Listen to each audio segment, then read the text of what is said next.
finalmente lançou, né, o iceberg de 1 hora do universo Existência,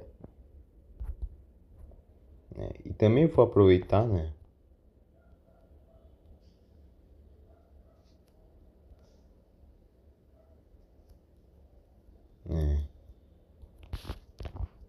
então bora parar de perder tempo e vamos ver, né? Na internet existem muitos desses vídeos de icebergs, que basicamente consistem em que sempre que uma obra televisionada acaba se tornando muito popular, ele acaba recebendo esse tipo de vídeo.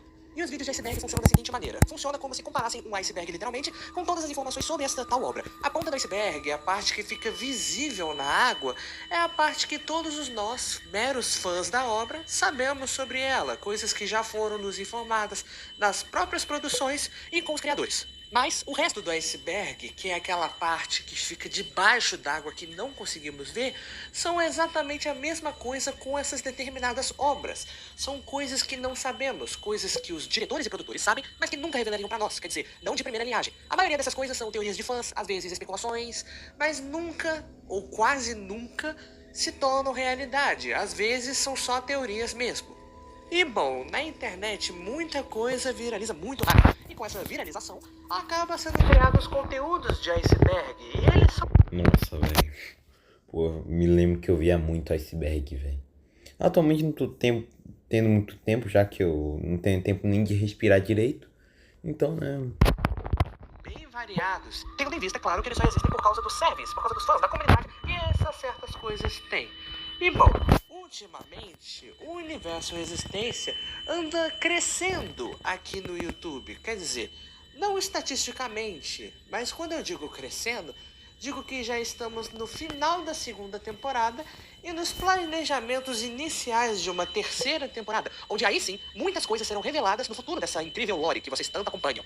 Mas, é claro, o universo Resistência é todo um universo, uma lore, uma história, uma grandiosíssima Ah, e história de... também vou aproveitar uma coisa. Existem coisas dentro desse universo que eu nunca cheguei a contar a vocês em um episódio da série. Tem muitas coisas aqui que simplesmente eu sei, mas que vocês não sabem. E muitas dessas coisas acabam sendo deixadas de fora dos episódios para não interromper o foco narrativo do que está acontecendo. Mas elas existem, são reais aqui. Muitas vezes sim, outras vezes não. E aqui eu vim mostrar a vocês, bom, digamos que acima da hora, vim mostrar a vocês o incrível, ou às vezes até inesperado, iceberg do universo Resistência. E nesse vídeo em específico, eu pretendo contar tudo o que há dentro do universo Resistência. E a diferença dos outros icebergs, do habitual que vocês estão acostumados a ver na internet, tudo o que será apresentado nesse vídeo é canônico. Ou seja, aqui não vão ser só teorias feitas de fãs, aqui não vão ser especulações, não vai ter nada além de coisas reais que sim, acontecem dentro do universo Resistência, coisas que são oficiais e canônicas. Qualquer coisa além disso não será mostrado nesse vídeo. Então, sentem-se nos seus sofás confortáveis, pegue um cobertor, uma pipoquinha, um refrigerante e se prepare, porque o que eu vou contar aqui, ninguém mais sabe além de mim.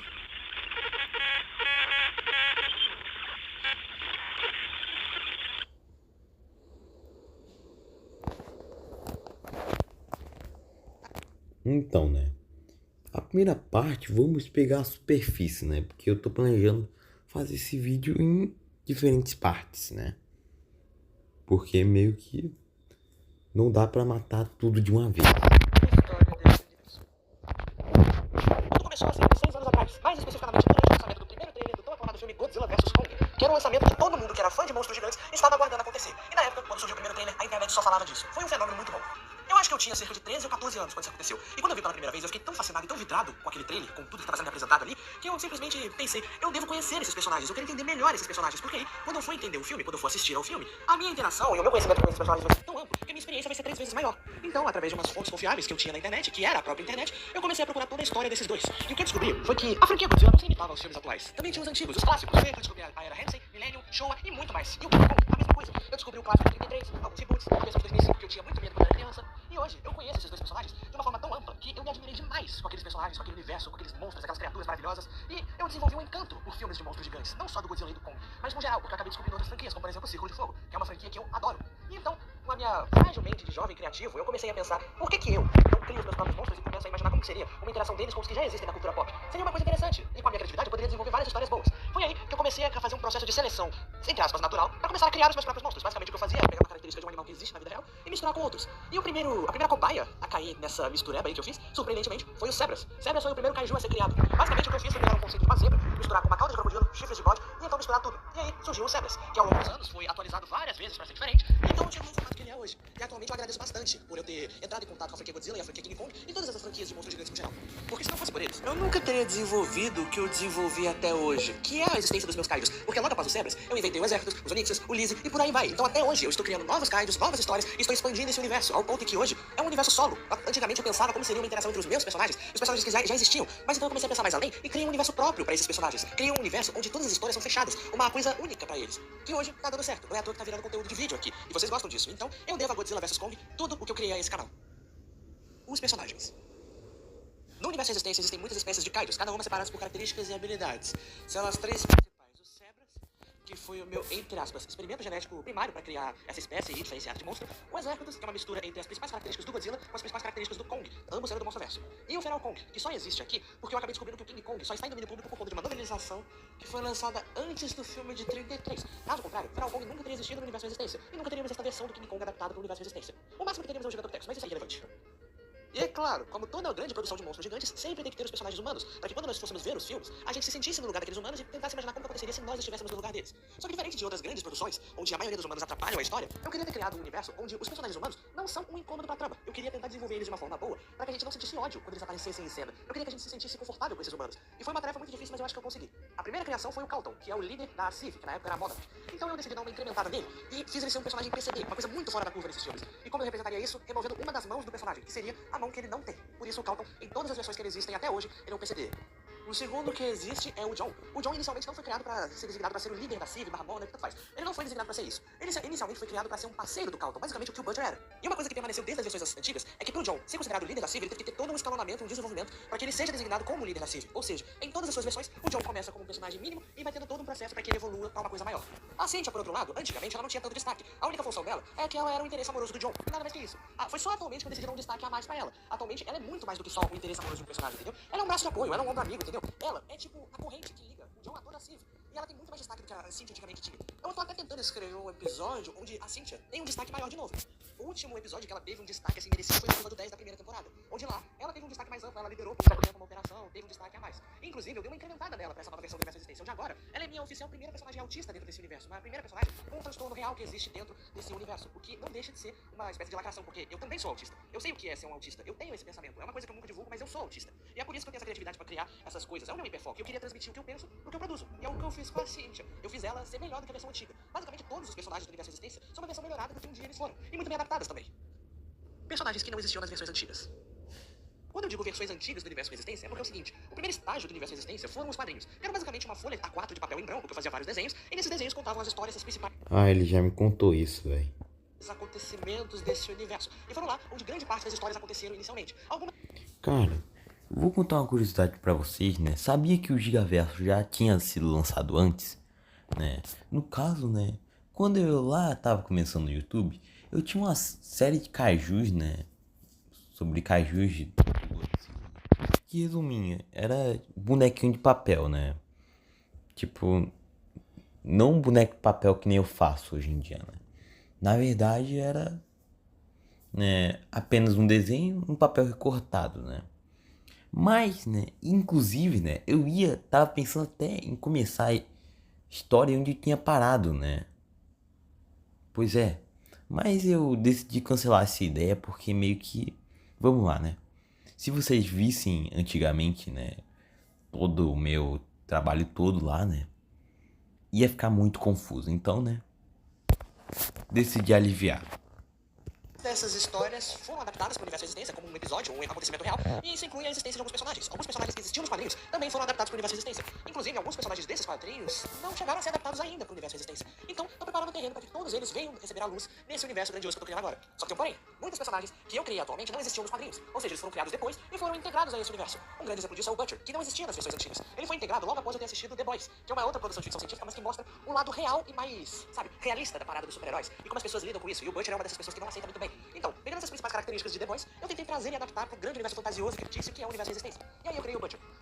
Também The Boys também foi uma das minhas inspirações, né? Mas no caso, né, em vez de super-heróis eu peguei kaijus, né?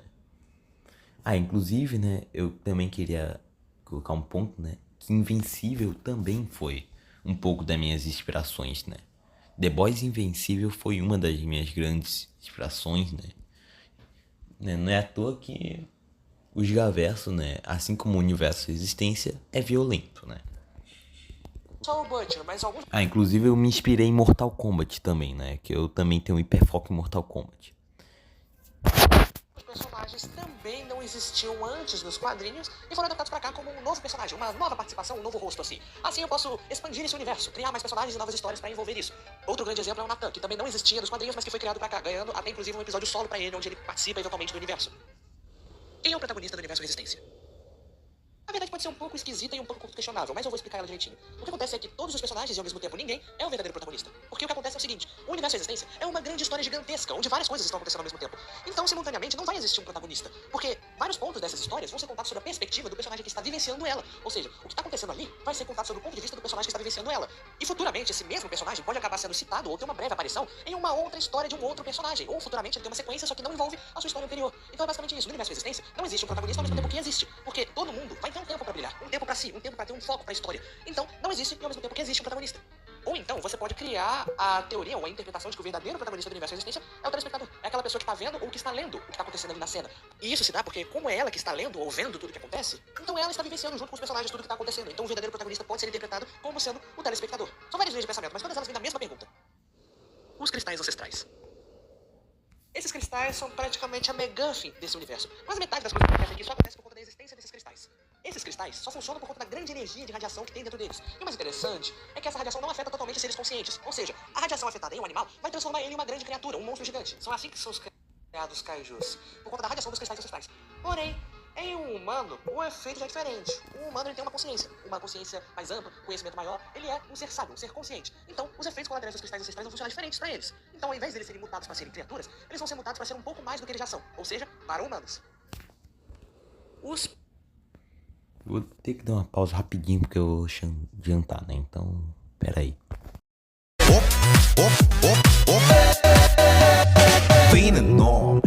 Ok, tropa, eu vim aqui responder uma pergunta, né?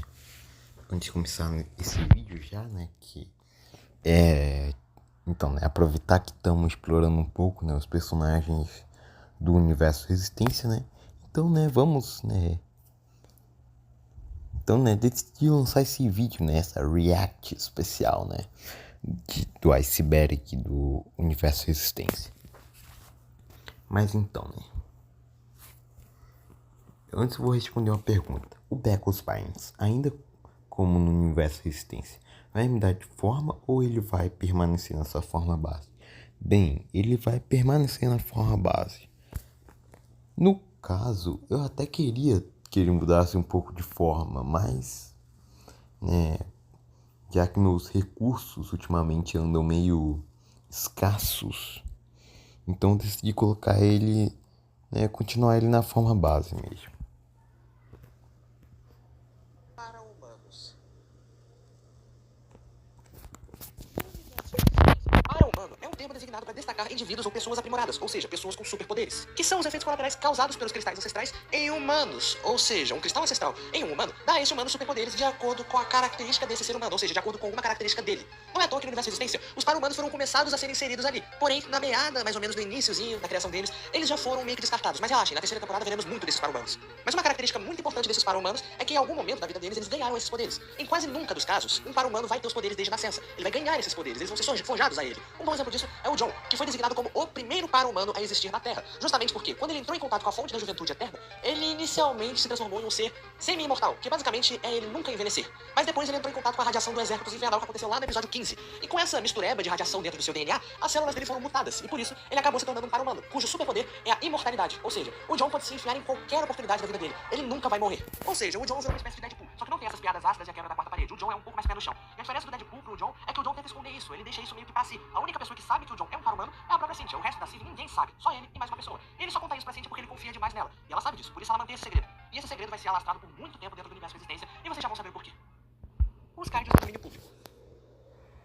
Bom, pra responder esse tópico, eu vou ter que dar uma contextualizada. Todo mundo sabe o que são direitos autorais. Quando um autor cria uma obra, ou uma pessoa cria uma coisa, e tem essa assinatura dessa pessoa nessa coisa, essa coisa ou essa obra passa a ter os direitos de criação deste criador. Ou seja, todo o material criado pertence exclusivamente a ele. São os chamados direitos autorais. O próprio universo Resistência, por exemplo, é um direito autoral meu. Como eu criei, eu sou dono desse universo. Porém, quando o autor falece e 70 anos após essa sua morte, alguém do seu pessoal não renovar essa marca, essa criação, criando mais um produto familiar, ou seja, igual, essa obra passa a ser de domínio público, ou seja, o autor original perde os direitos da criação dessa coisa e qualquer um passa a usar. Vamos citar, por exemplo, o Mickey, que aconteceu recentemente ano passado. O Mickey foi criado há muitos anos atrás pelo Walt Disney, que todos nós sabemos que já morreu. A Disney tentou renovar esse contrato de direitos autorais por no máximo 90 anos, que é o prazo máximo que dá. Foi só no início do ano passado, 1º de janeiro de 2025, que oficialmente o Mickey, mais especificamente o Mickey daquele curta-metragem preto e branco, se tornou de domínio público. Oficialmente, em 1º de janeiro de 2025. A partir daí, qualquer um pode usar aquele Mickey pra qualquer coisa em sua obra. Por exemplo, se eu quiser pegar aquele curta-metragem e postar aqui nesse canal, o vídeo não vai ser derrubado, não vai ser desmonetizado, eu não vou perder visualização, não vou perder nada, porque a Disney perdeu os direitos daquele curta-metragem, daquele personagem. A mesma coisa acontece com vários outros monstros de várias outras culturas. Por exemplo, o King Kong. O Kong, especificamente, é um kaiju de domínio público justamente porque uma novelização dele foi lançada antes de seu primeiro filme lá em 1933. Não é à toa que qualquer pessoa hoje que quiser pode criar um gorila gigante com o nome de Kong. Porém, o nome King Kong está sob proteção de direitos autorais da Warner Bros. Mas isso vai mudar a partir de 2029, porque aí oficialmente King Kong poderá ser usado por qualquer um. E não tem nada que as empresas podem fazer isso. É uma regra. Toda criação entra em domínio público em algum momento. E essas coisas acontecem com tanta frequência que quando eu encontro elas, eu vejo nelas uma oportunidade de dar uma reviravolta e dar um jeito de inserir elas pro universo Resistência, tornando elas um pouco mais próximas do que elas seriam, tanto em suas versões originais, mas dou uma mistureba para elas se encaixarem no perfil do universo Resistência. E algumas dessas coisas já estão presentes aqui. O Feral Kong, que só existe por causa da tal novelização de 33, não é à toa que ele existe aqui só por conta disso, caso contrário ele nunca teria existido. O Gorgo também está em domínio público. Só que o mais surpreendente é que o Gorgo só está em domínio público porque ele não surgiu pela primeira vez naquele filme antigo lá do Reino Unido. Ele só existe por conta de uma série de quadrinhos sobre monstros gigantes que foi lançado muito antes desse filme. O filme, inclusive, foi baseado nessa série de quadrinhos. E nessa série de quadrinhos tem a existência de vários outros monstros gigantes que também são de domínio público. Por exemplo, a Ogra, que já apareceu no universo Resistência e que também está em domínio público. Ou seja, toda essa patota de monstros, o que inclui o Gorgo e a Ogra, são de domínio público. O caso do Reptisaurus é a mesma coisa, que só está em domínio público por conta de uma série de quadrinhos sobre um dragão vermelho gigante, que eu só peguei e incrementei um pouco para encaixar no universo Resistência. Ele não deixou de ser um dragão, mas se tornou um monstro gigante a partir de então. E esse aqui eu duvido que alguém saiba, mas o gigante monstro de Gila também está sob domínio público por conta de um filme muito antigo que foi lembrado e hoje em dia ninguém lembra. Não é à toa que, por ninguém lembrar desse filme, ele entrou em domínio público junto com o monstro de Gila, que conta a história de um lagarto gigante que meio que aterroriza o Velho Oeste ou aquela região mais desértica dos Estados Unidos e tudo mais. Outro que também está sob domínio público, mas por uma circunstância muito específica, é o gigante monstro do Ártico. E ele só está em domínio público porque, naquele curta-metragem onde ele enfrenta o Superman, aquele curta-metragem entrou em domínio público. Claro que o Superman tem os direitos da Warner Bros. E tá até hoje sendo reproduzido. Só que aquele monstro gigante, aquele dinossauro que aparece no curta, não foi renovado nenhuma vez. Então o monstro entra em domínio público, o Superman não. E duas que são menções honrosas que valem a pena ser ditas nesse tópico, que é o monstro Kraken e a Leviatã. A Leviatã e o Kraken são inspirados em criaturas mitológicas e algumas passagens bíblicas também. E como são criaturas que existem no cultural de algumas pessoas, por exemplo, em mitologias ou às vezes até lendas urbanas ou coisa do tipo, não existe direito autoral que proteja eles dessas criações aleatórias. Se eles são criaturas mitológicas, então eles podem acabar sendo utilizados, porque isso é de domínio público, um domínio público muito livre. Então a grande maioria, talvez não todos, mas a grande maioria, só está em domínio público porque eles acabaram sendo esquecidos. Até seus próprios criadores esqueceram eles. Então eles se transformaram em domínio público e eu os peguei e dei uma atualizada, uma repaginada, porque quando eles entrassem no universo Resistência, eles ganhassem uma espécie de segunda chance aqui. Uma chance deles terem um destaque que eles nunca tiveram ou nunca tiveram a chance de ganhar. E foi por isso que eu peguei esses monstros e adaptei pro universo Resistência. E como existem muitas culturas ao redor do mundo, existem vários outros monstros por aí, a grande maioria também vai entrar em domínio público. E eventualmente eu vou fazer isso, dar essa segunda chance pra eles também. Ah, uma coisa que eu esqueci de mencionar também pra esse tópico. Existe um livro chamado Moby Dick, que conta a história de um caçador de baleias que quis se vingar de uma baleia chamada Albina, que ele batizou de Moby Dick. Ele quis se vingar por conta que essa baleia matou toda a sua tripulação e arrancou uma perna dele. E ele fez uma prótese de madeira. E aí na história, quando ele encontra a baleia simplesmente mata ele também. E todo o resto da sua tripulação. E quem conta a história é justamente o tripulante mais novo da tripulação desse capitão, que sobreviveu. E aí ele sobreviveu e conta essa história porque, bom, se não tem sobrevivência, não tem história, né? E aí eu esqueci de mencionar, porque Moby Dick, que é um livro, eu tô em domínio público também. E aí, através de Moby Dick, que foi o primeiro livro que eu li na minha vida, eu criei o título Moby Dick, que é aquela baleia vermelha que aparece no episódio 10. Só que eu esqueci de mencionar porque eu não sabia também que Moby Dick entrou em domínio público. E eu tava usando o nome Moby Dick sem saber. Então eu podia ganhar uma chamada de direitos autorais, mas como entrou em domínio público e eu não sabia, eu me sinto aliviado disso. É até engraçado pensar nisso.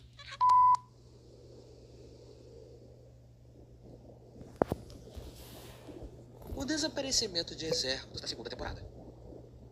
Ok, essa vai para os investigadores de plantão. Caso algumas pessoas mais atentas no universo Resistência, como por exemplo o Gigaflix, que eu aposto que está assistindo esse vídeo nesse momento, devem ter percebido que durante a segunda temporada... Oh my god! Citação do meu canal! Uau!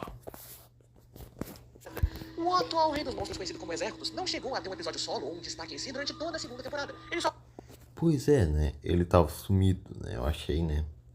Um pouco bizarro, já que, vamos lá, o Exérculos, né? Como nós sabemos, ele é a marca registrada do universo Resistência, né? Muito... Cara, se você perguntar, né? Quando escutamos o nome Universo Resistência, o primeiro kaiju, o primeiro personagem que já passa na nossa cabeça é o Exérculos, tá ligado? Literalmente.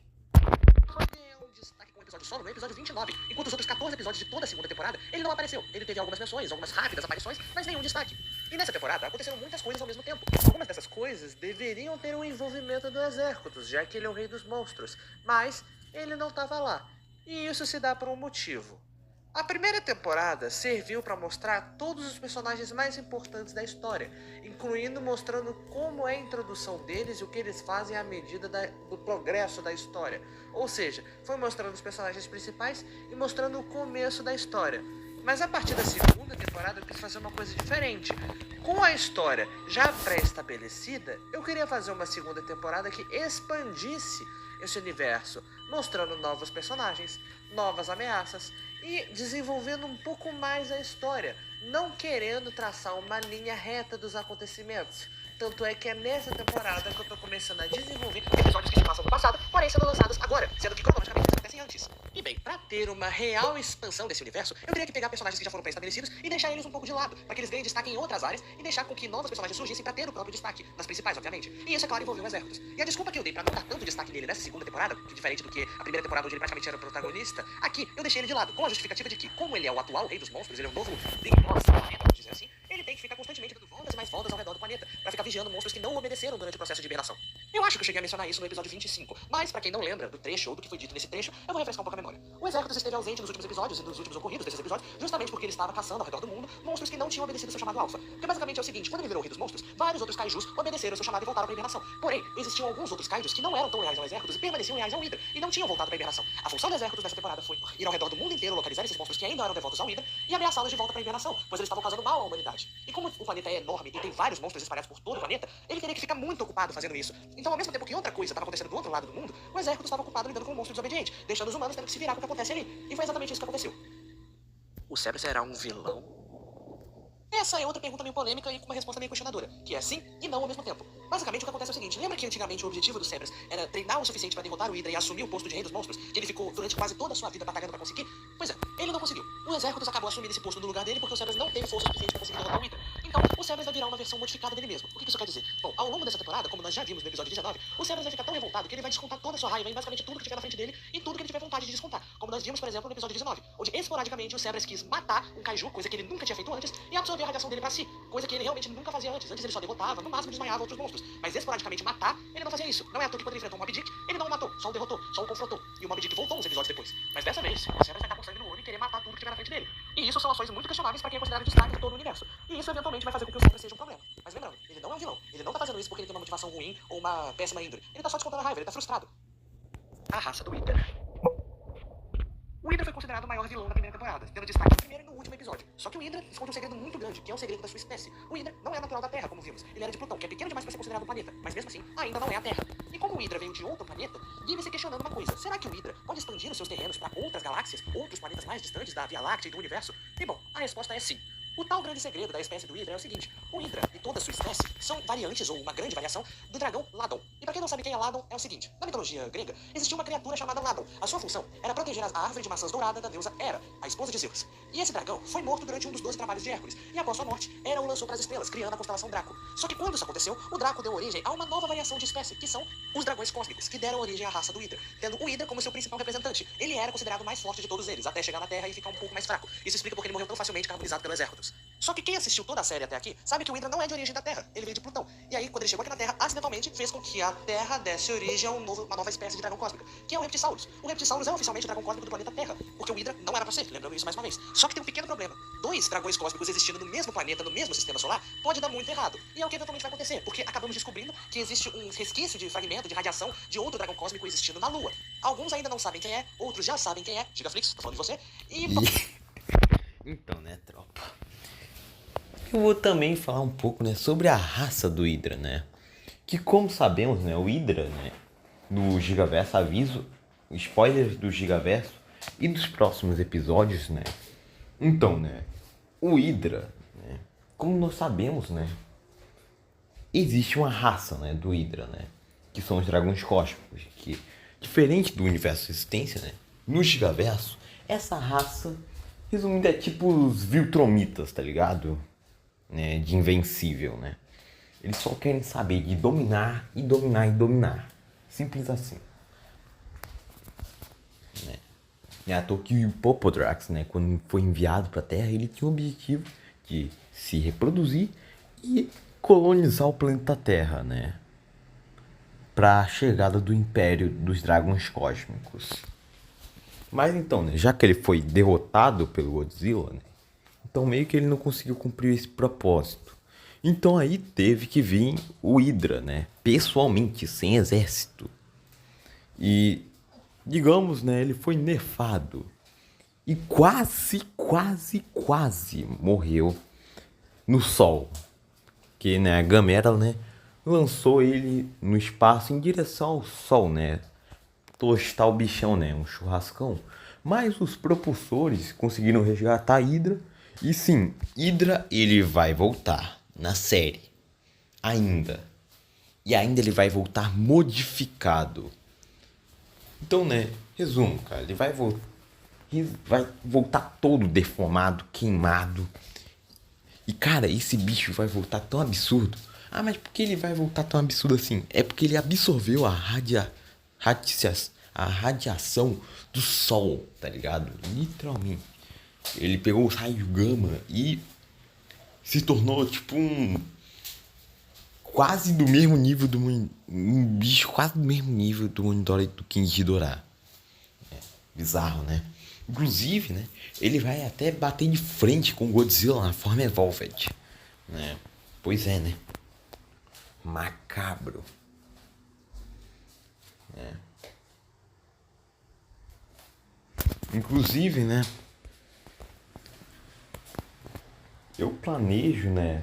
Talvez ao longo desse episódio mostrar o que aconteceu com o Monidora com a Monidora e o King Ghidorah, né? Já que, como vimos, né? Eles simplesmente fugiram, né? Saíram do planeta Terra, né? E talvez, né? Na verdade, talvez não. Eu acho que ficou bem na cara, né? Que eles terão a redenção, né? Sim, exatamente. Um ato de redenção. Eu acho que no capítulo 2, né? A gente vai explorar muito a redenção de alguns antagonistas. Como nós vimos, né? Alguns antagonistas já tiveram a redenção, né? Tá, antes, né, do capítulo 2 e agora no capítulo 2, né? Um exemplo de redenção, né, foi do Quasar, né?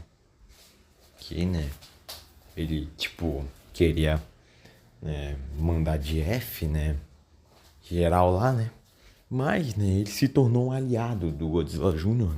no final do episódio 4, porque o Godzilla Jr. salvou a vida dele, porque o Ares estava quase matando, né? Inclusive, o Quasar ele tinha a motivação de se vingar do Ares, porque, né? Como nós sabemos, Quasar é filho de Poseidon, né? E Poseidon era um dos deuses do Olimpo. E Ares matou todos, exceto Zeus, né? Os deuses do Olimpo. O único que sobrou foi Zeus, né? Não posso dizer que os próximos capítulos que vão envolver essa raça de dragões cósmicos no universo de Resistência vão ser alguma coisa boa. Porque todos os dragões cósmicos, por mais que sejam da mesma espécie, nem todos são iguais. Não é à toa que todos eles não são seres extremamente sociais. Eles têm que viver separados, tendo que viver um indivíduo em um planeta de cada sistema solar. Somente isso. E essa regra tem um motivo. Ah, e também, né, outra coisa que eu esqueci de mencionar é que, né,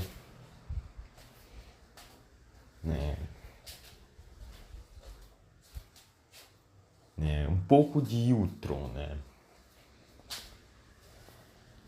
Então, né, e também, né, os poderes, né, do Hydra, né? Vou aproveitar, né, que o assunto é o Hydra, falar um pouquinho sobre os poderes dele, né? Então, né, o Hydra, né, ele tem os poderes de regeneração porque ele faz parte do trono real, né? O trono de Irgal. Então, né, o Irgal, né, ele é o pai do Hydra, né? Mas o Hydra acabou, né, matando ele. Ah, mas o Irgal não tinha o poder de regeneração, né? Então, né, é bagulho louco, cara, só digo isso. Então, como nós sabemos, né, cada planeta, né, avisa, sim, é exatamente a mesma regra do universo existência, né? Cada planeta possui cristais ancestrais, né? Se eu não me engano, né? Pelo que eu me lembro, né? Porque, como nós sabemos, o Gigaverso, né, é um multifandom, literalmente. São vários universos em um mesmo lugar, né? Tipo, vários em um, cara. Então, né, tipo... Então, os cristais ancestrais, né? Cada planeta tem um cristal ancestral, né? Então, né, meio que o Hydra, quando ele era criança, né, ele tava lá brincando, aí até encontrou um cristalzinho. Ele comeu e adivinha? Ele falou, oi papai, olha que eu consegui. Aí quando ele foi cuspir um foguinho, né, acabou tostando o pai sem querer, né? Caramba, hein? Brincadeira saudável de pai e filho, né, mano? Porra, insano, né? Um momento family friend incrível, né, tropa? O que vocês acharam desse momento family friend do Hydra do Gigaverso com o pai original dele, hein? Ok, agora vamos parar de falar do Gigaverso e falar sobre essa obra de arte que é esse iceberg. Que, cara, um dos melhores icebergs que eu já vi em toda a minha vida. Porque foi feito pelo criador original de uma obra. Por que existem tantos kaijus?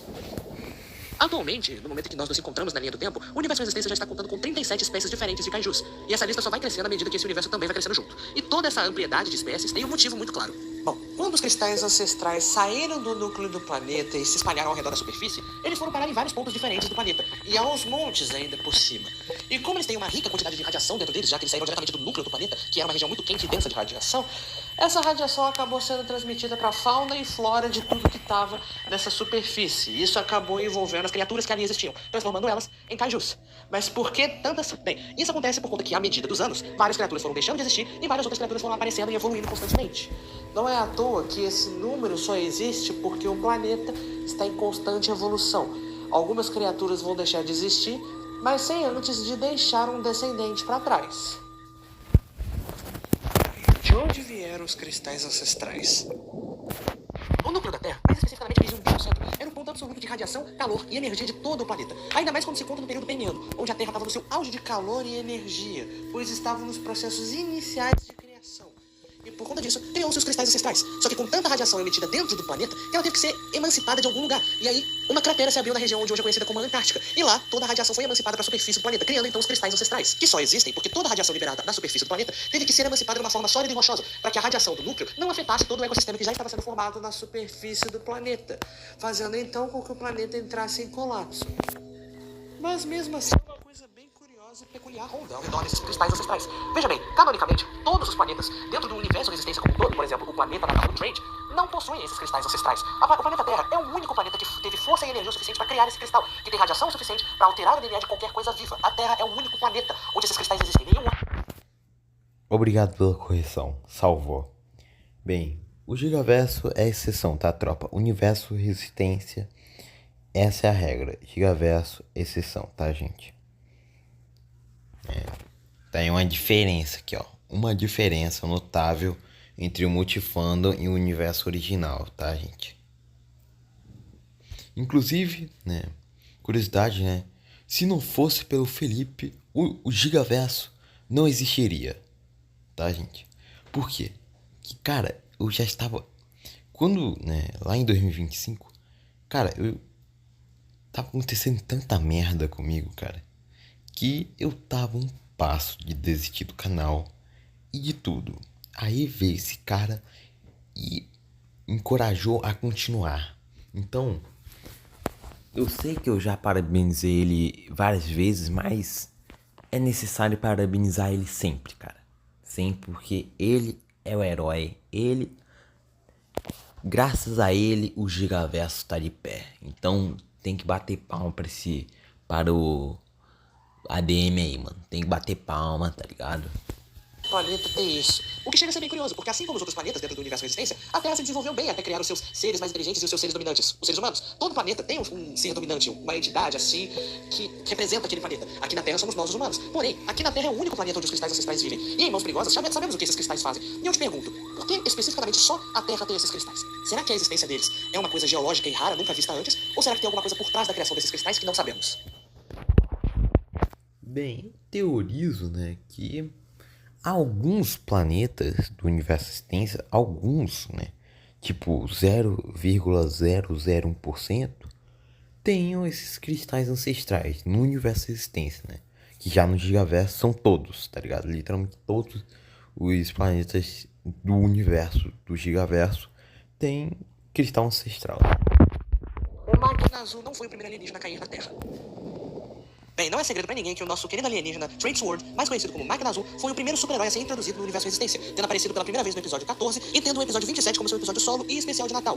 Só que por mais que o Trade tenha sido realmente o primeiro super-herói a ter sido introduzido no universo Resistência, ele não é nem de longe o primeiro alienígena a cair na Terra. Ah, é, teve um que era parecido com Exérculos, né, que andava de motoca, tá ligado? Era tipo um motoqueiro fantasma, né, que você já mandou... Pera aí, vou pegar a foto aqui. Ah, e também, pessoal, também tem teoria, tá, gente? Ó, já tô com teoria aqui na bala. Ó, pera aí, só deixa minha internet aqui ajudar. Pronto, aqui, ó. Aqui, tropa. Então, né? Como nós... Olha, eu já vou teorizando os próximos episódios. Então, né? Como nós vimos aqui, né? O primeiro episódio, né? De Universo Resistência, né? Foi o episódio 31, né? Onde nós conhecemos o Marimbondo. Mas aí, né? A gente viu lá, né? Tipo, ele mandou nessa ordem seguinte. Aí quando ele anunciou o primeiro episódio, eu olhei essa ordem e pensei, pô, será que isso significa algo? Então, né, eu teorizo. Sabe-se, cara, que o Capitão América e o Capitão Inglaterra, eu acho. É, porque ele tem esse símbolo aqui. O próximo episódio vai ser dele. Aí, o terceiro episódio vai ser do Renato Cariani, versão Goblin do Clash Royale. Vai ser do meu voto é pro Lobão. Ah, inclusive, né? Caramba, velho, minha cabeça é foda, velho. Cara, teríamos vídeo. Sabe aqueles vídeos que eu falava dos cajus do universo Resistência, né? Que inclusive foi um dos meus primeiros vídeos que eu desse tema, cara, que eu trouxe aqui pro YouTube. Então, né, eu esqueci. Pois é, né? TDAH é foda, né, tropa? Ah, então, inclusive eu acho que é esse cara aqui, ó. Esse cara aí que tá com vara, tá ligado? Que parece o Hércules, inclusive. Inclusive... Porra, esse cara... Mano... Cara, esse cara... Pô... Não, deve ter alguma coisa envolvendo os Hércules. Ou Narvalis, né? Melhor dizendo. Deve ter alguma coisa. Deve ter. Tá, gente? Tô teorizando, tá, gente? Tá, teorias, tá, gente? Guys, I have theory. Aí, ó. Ele foi o segundo. Existiu um outro além dele. E não estou falando do ET de Varginha ou o ET Bilu. Eu estou falando de um outro personagem... Ó, mano, eu acho que também tinha outro alienígena, tá ligado? Tinha um chupacu de goianinha.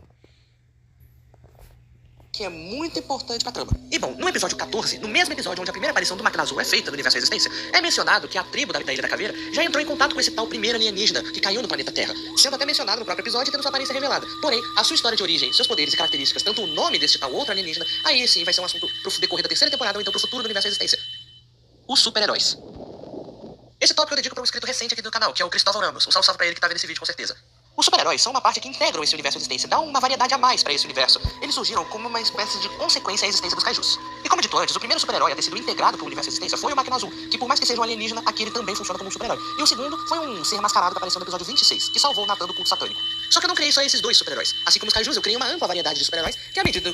Inclusive, baseado nesse arco dos super-heróis, eu criei, no capítulo 3, uma série contando sobre a história dos heróis do Gigaverso, baseado na história do ADM, tá ligado? Pro ADM Felipe, irmão, tá ligado? E também outra salva de palmas pro ADM, que ele merece muito, cara. O ADM salvou o Gigaverso, cara. O ADM é GOAT, cara, é o GOAT. Não tem como, cara, é o GOAT.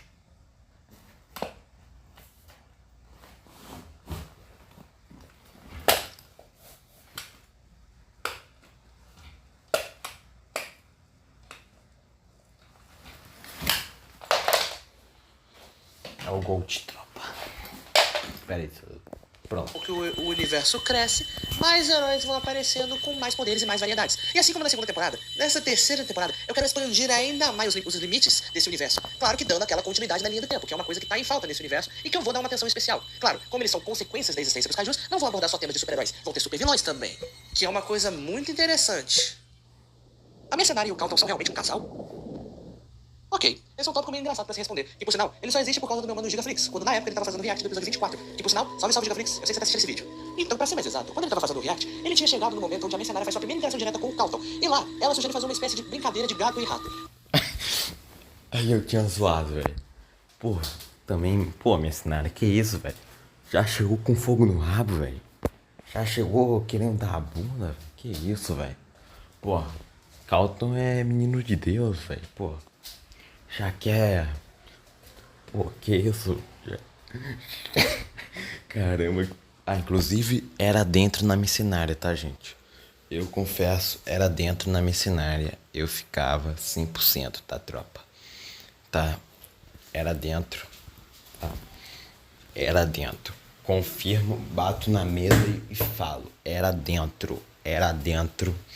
Tá ligado? Na Mercenária, era dentro. Tá ligado? Podem me chamar de maluco, mas era dentro na Mercenária, tá, gente? Era dentro. 100% dentro. Dentro na Mercenária. Era dentro. Tá ligado?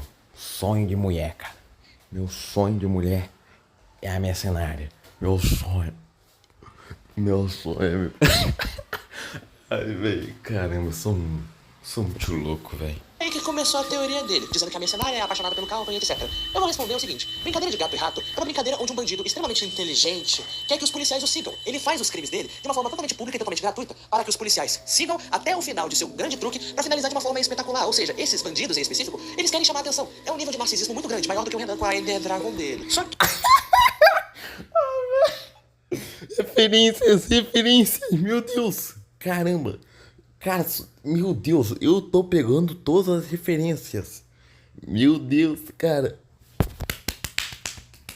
Cara, cinema absoluto, cara. Meu Deus, cara. Meu Deus, muito bom, cara. Meu Deus, GG Trauto. Referências, cara. Referência. Meu Deus. E quando a Mercenária fez isso com o Calton, houve uma confusão e deu a interpretar que ela estava fazendo isso de uma forma romântica. E isso foi proposital, porque a Mercenária brinca com a mente de seus adversários. Ela gosta de fazer esses truques mentais. Ela pensa que tudo é uma grande partida de xadrez e ela tá no controle da partida. E foi exatamente isso que ela fez. E é isso que ela fez com o Calton. Ela provocou ele até a última grama de frustração e irritou ele até o último segundo. Esse é o jeito que ela age, por isso que ela é tão perigosa. Mas essa teoria dos dois serem tipo um casal e os dois agirem desse jeito de uma forma romântica, como se realmente alguma coisa ali tivesse sei lá, um caso, às vezes uma coisa escondida, foi uma teoria tão engraçada, mas tão boa, que é o seguinte: eu não vou canonizar. Por enquanto não. Mas também não vou deixar de fingir que não existe isso daí. Então vamos fazer o seguinte: vamos pegar esse tópico e vamos botar na gaveta. E aí façamos o seguinte: daqui a alguns anos, quem sabe talvez eu use isso. É uma ideia interessante. Que por falar nisso, a Mercenária. Era dentro na Mercenária, tropa. Tá, gente? Sinto muito, mas era dentro, tá, gente? Eu vou dar uma de Renan, mas era dentro, tá? Tá, gente? Sinto muito, mas vou ter que dar uma de Renan, gente. Bom, se o Trade foi o primeiro super-herói a ser introduzido no universo Resistência, a Mercenária foi a primeira super-vilã a ser introduzida dentro desse universo tão maravilhoso. Ela é simplesmente líder da maior organização criminal desse universo, que é a Gangue da Prata, que é tipo a Apex Cybernetics misturado com a Hydra do universo Marvel, misturado com a Volt de The Boys, ou seja, tudo quanto é tipo de coisa ruim que pode existir, essa organização vai estar com o dedo enfiado em alguma coisa. Inclusive, né, graças a Mercenária teremos um dos mechas mais poderosos no Gigaverso. Que adivinha quem ela vai fazer? Sim, a Mecha Munidora e o Mecha King Ghidorah. E adivinha, sabe, se vocês acharam que o Kiryu era um dos mechas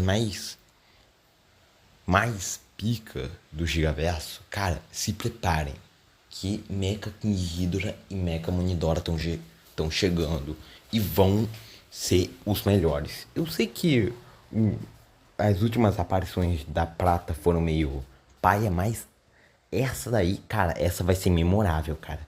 Essa vai ser memorável, irmão. Tá ligado? Simplesmente bizonha. Tá ligado?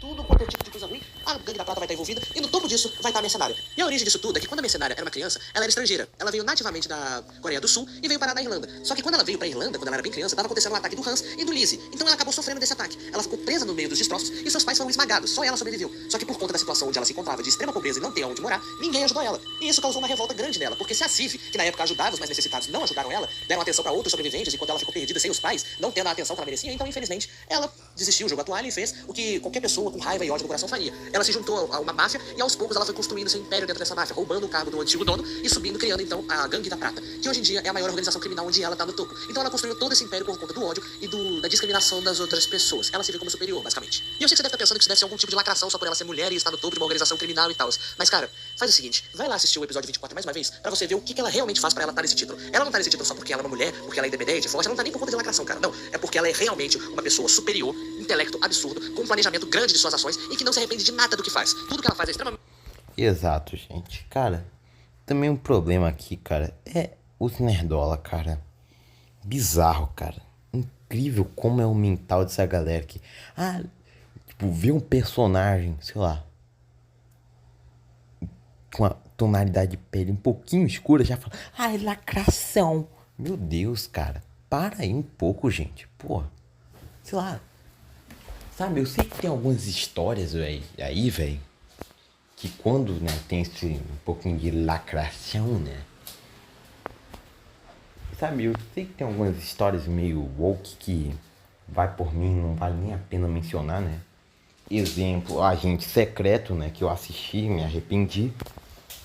Até rimou, né? Mas então, né? Cara, vamos parar aí. Vamos parar de ser nerdola. Vamos parar. Se vocês veem um personagem pegando outro do mesmo gênero, vamos parar, cara. Vamos parar, só digo isso. Vamos parar. Já tá passando o limite, tropa. Pô. Vai ficar julgando a série só porque viu dois personagens do mesmo gênero se pegando? Pô, vamos menos, tá, gente? Menos. Se você, tipo, aviso, se o bagulho for mal construído, ok. Eu até entendo vocês julgar. E também vou trazer outro exemplo que a galera fica enchendo o saco, né? Que é Invencível, né? Só porque trocaram o gênero do Tech Jacket, né? Que o Tech Jacket era um personagem masculino.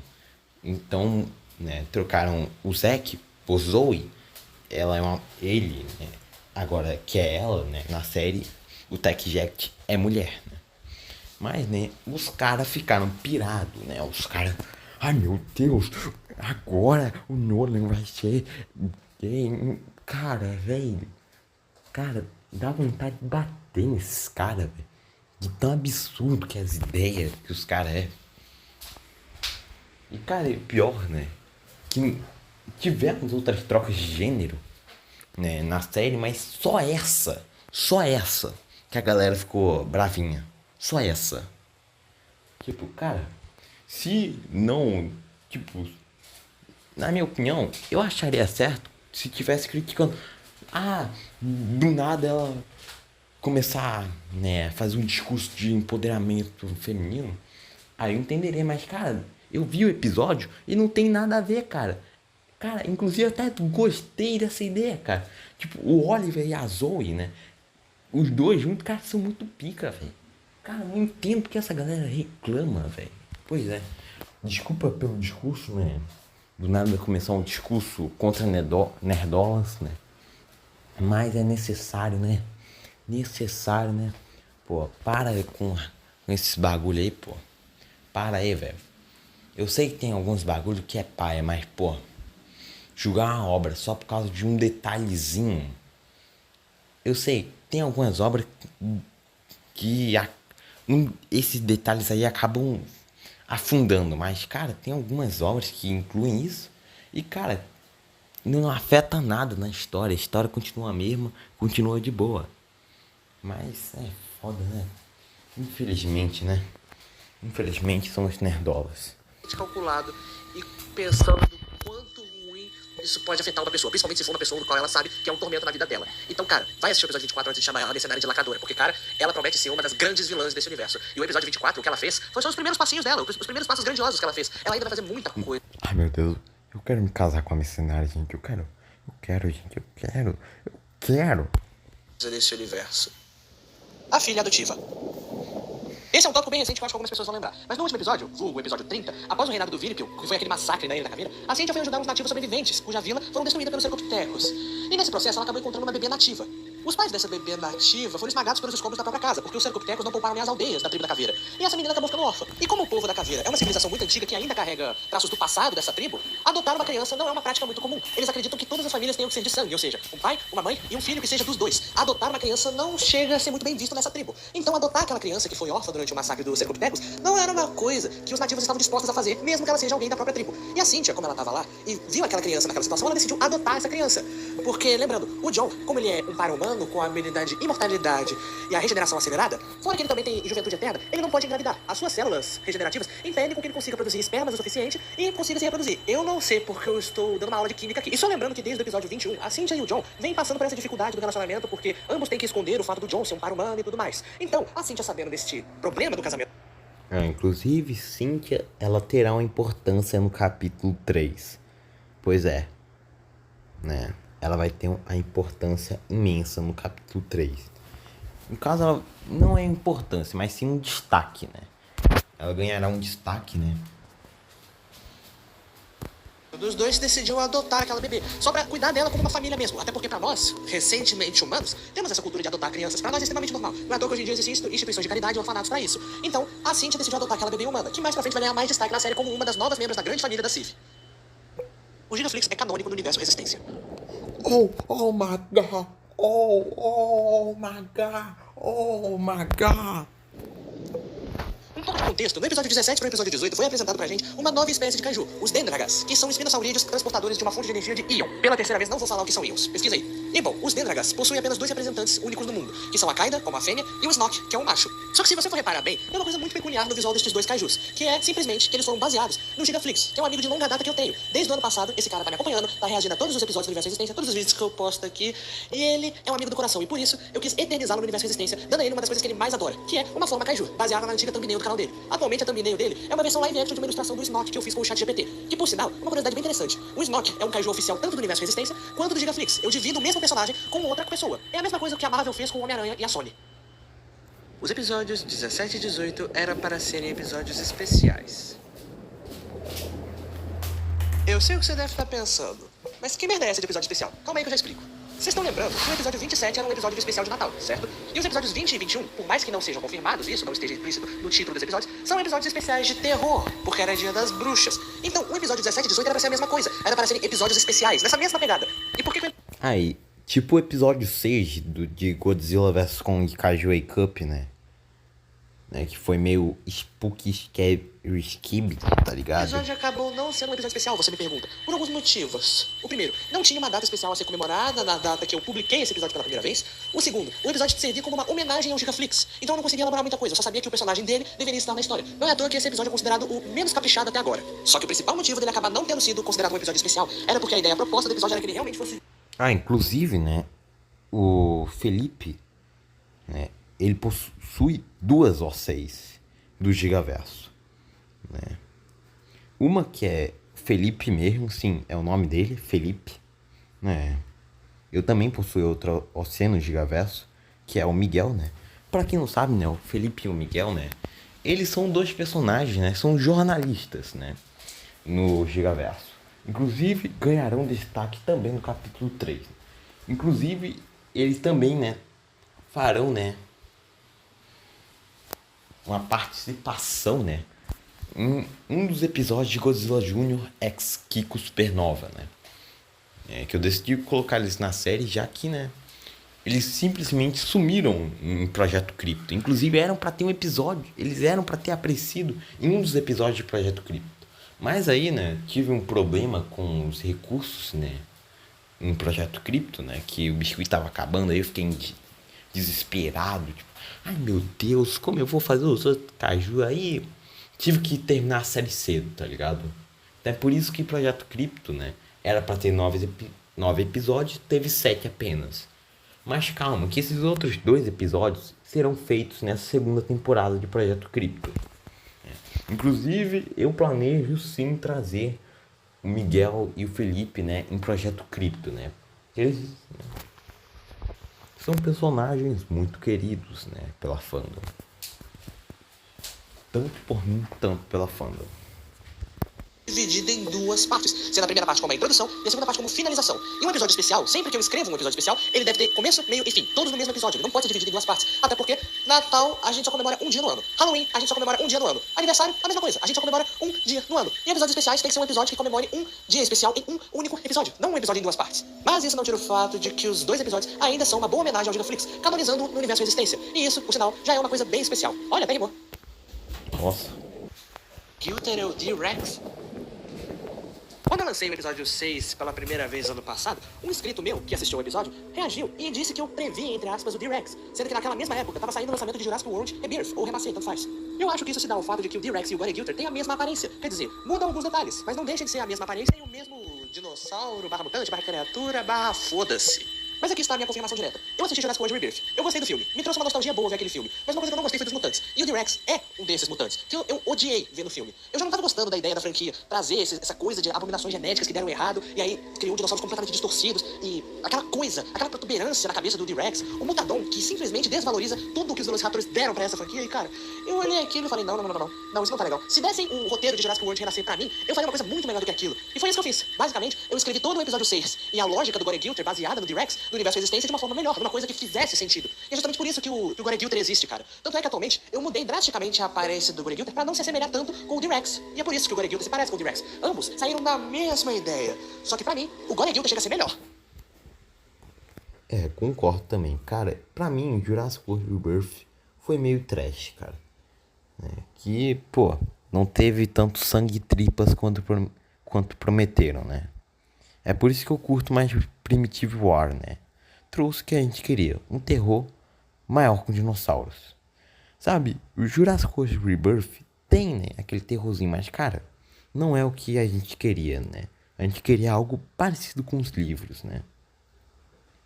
Tipo, o Jurassic World Rebirth, cara, dá pra assistir com uma criança no lado, de boa. Primitive War, cara, meu Deus. Cinema absoluto. As frutas kaiju. O conceito dessas frutas kaiju foi apresentado no episódio 28. Basicamente, são frutas radioativas que nascem do núcleo da energia de um cristal ancestral. Ou seja, é basicamente um punhado de frutas ter saído do centro de um cristal ancestral. Em outras palavras, é uma fruta que brotou de um cristal. Simples assim. Só que se o conceito de um cristal ancestral é modificar radioativamente o DNA de alguma criatura que entra em contato com esses cristais, o conceito das frutas kaiju é fortificar ainda mais a radiação dessa criatura modificada em suas moléculas de DNA, o que vimos acontecer com o Beckel Spinax, uma espécie variante de narvalhos. Só que quando eu digo que os efeitos da fruta kaiju é fortificar ainda mais a radiação dos cristais ancestrais, é basicamente transformar um kaiju em uma nova espécie do que ele poderia ser, que é basicamente transformar um kaiju em uma abominação gigantesca e grotesca, como realmente vimos com o Beckel Spinax. O Beckel Spinax antes era um narvalis, o mesmo da espécie Berserkus, só que a partir do momento em que ele entrou em contato com essas frutas e comeu delas, ele virou uma nova espécie, virou uma coisa completamente nova e mutada, uma aberração genética, chegando ao ponto dele nem ser mais um narvalis. E esses são basicamente os efeitos colaterais dessas frutas. E pra você ver o nível de periculosidade dessas frutas, eu faço uma pergunta. Um humano que entrou em contato com um cristal ancestral vira um para-humano, certo? Um humano com superpoderes. Agora, o que aconteceria se esse mesmo para-humano entrasse em contato com as frutas kaiju? Que tipo de abominação ele viraria?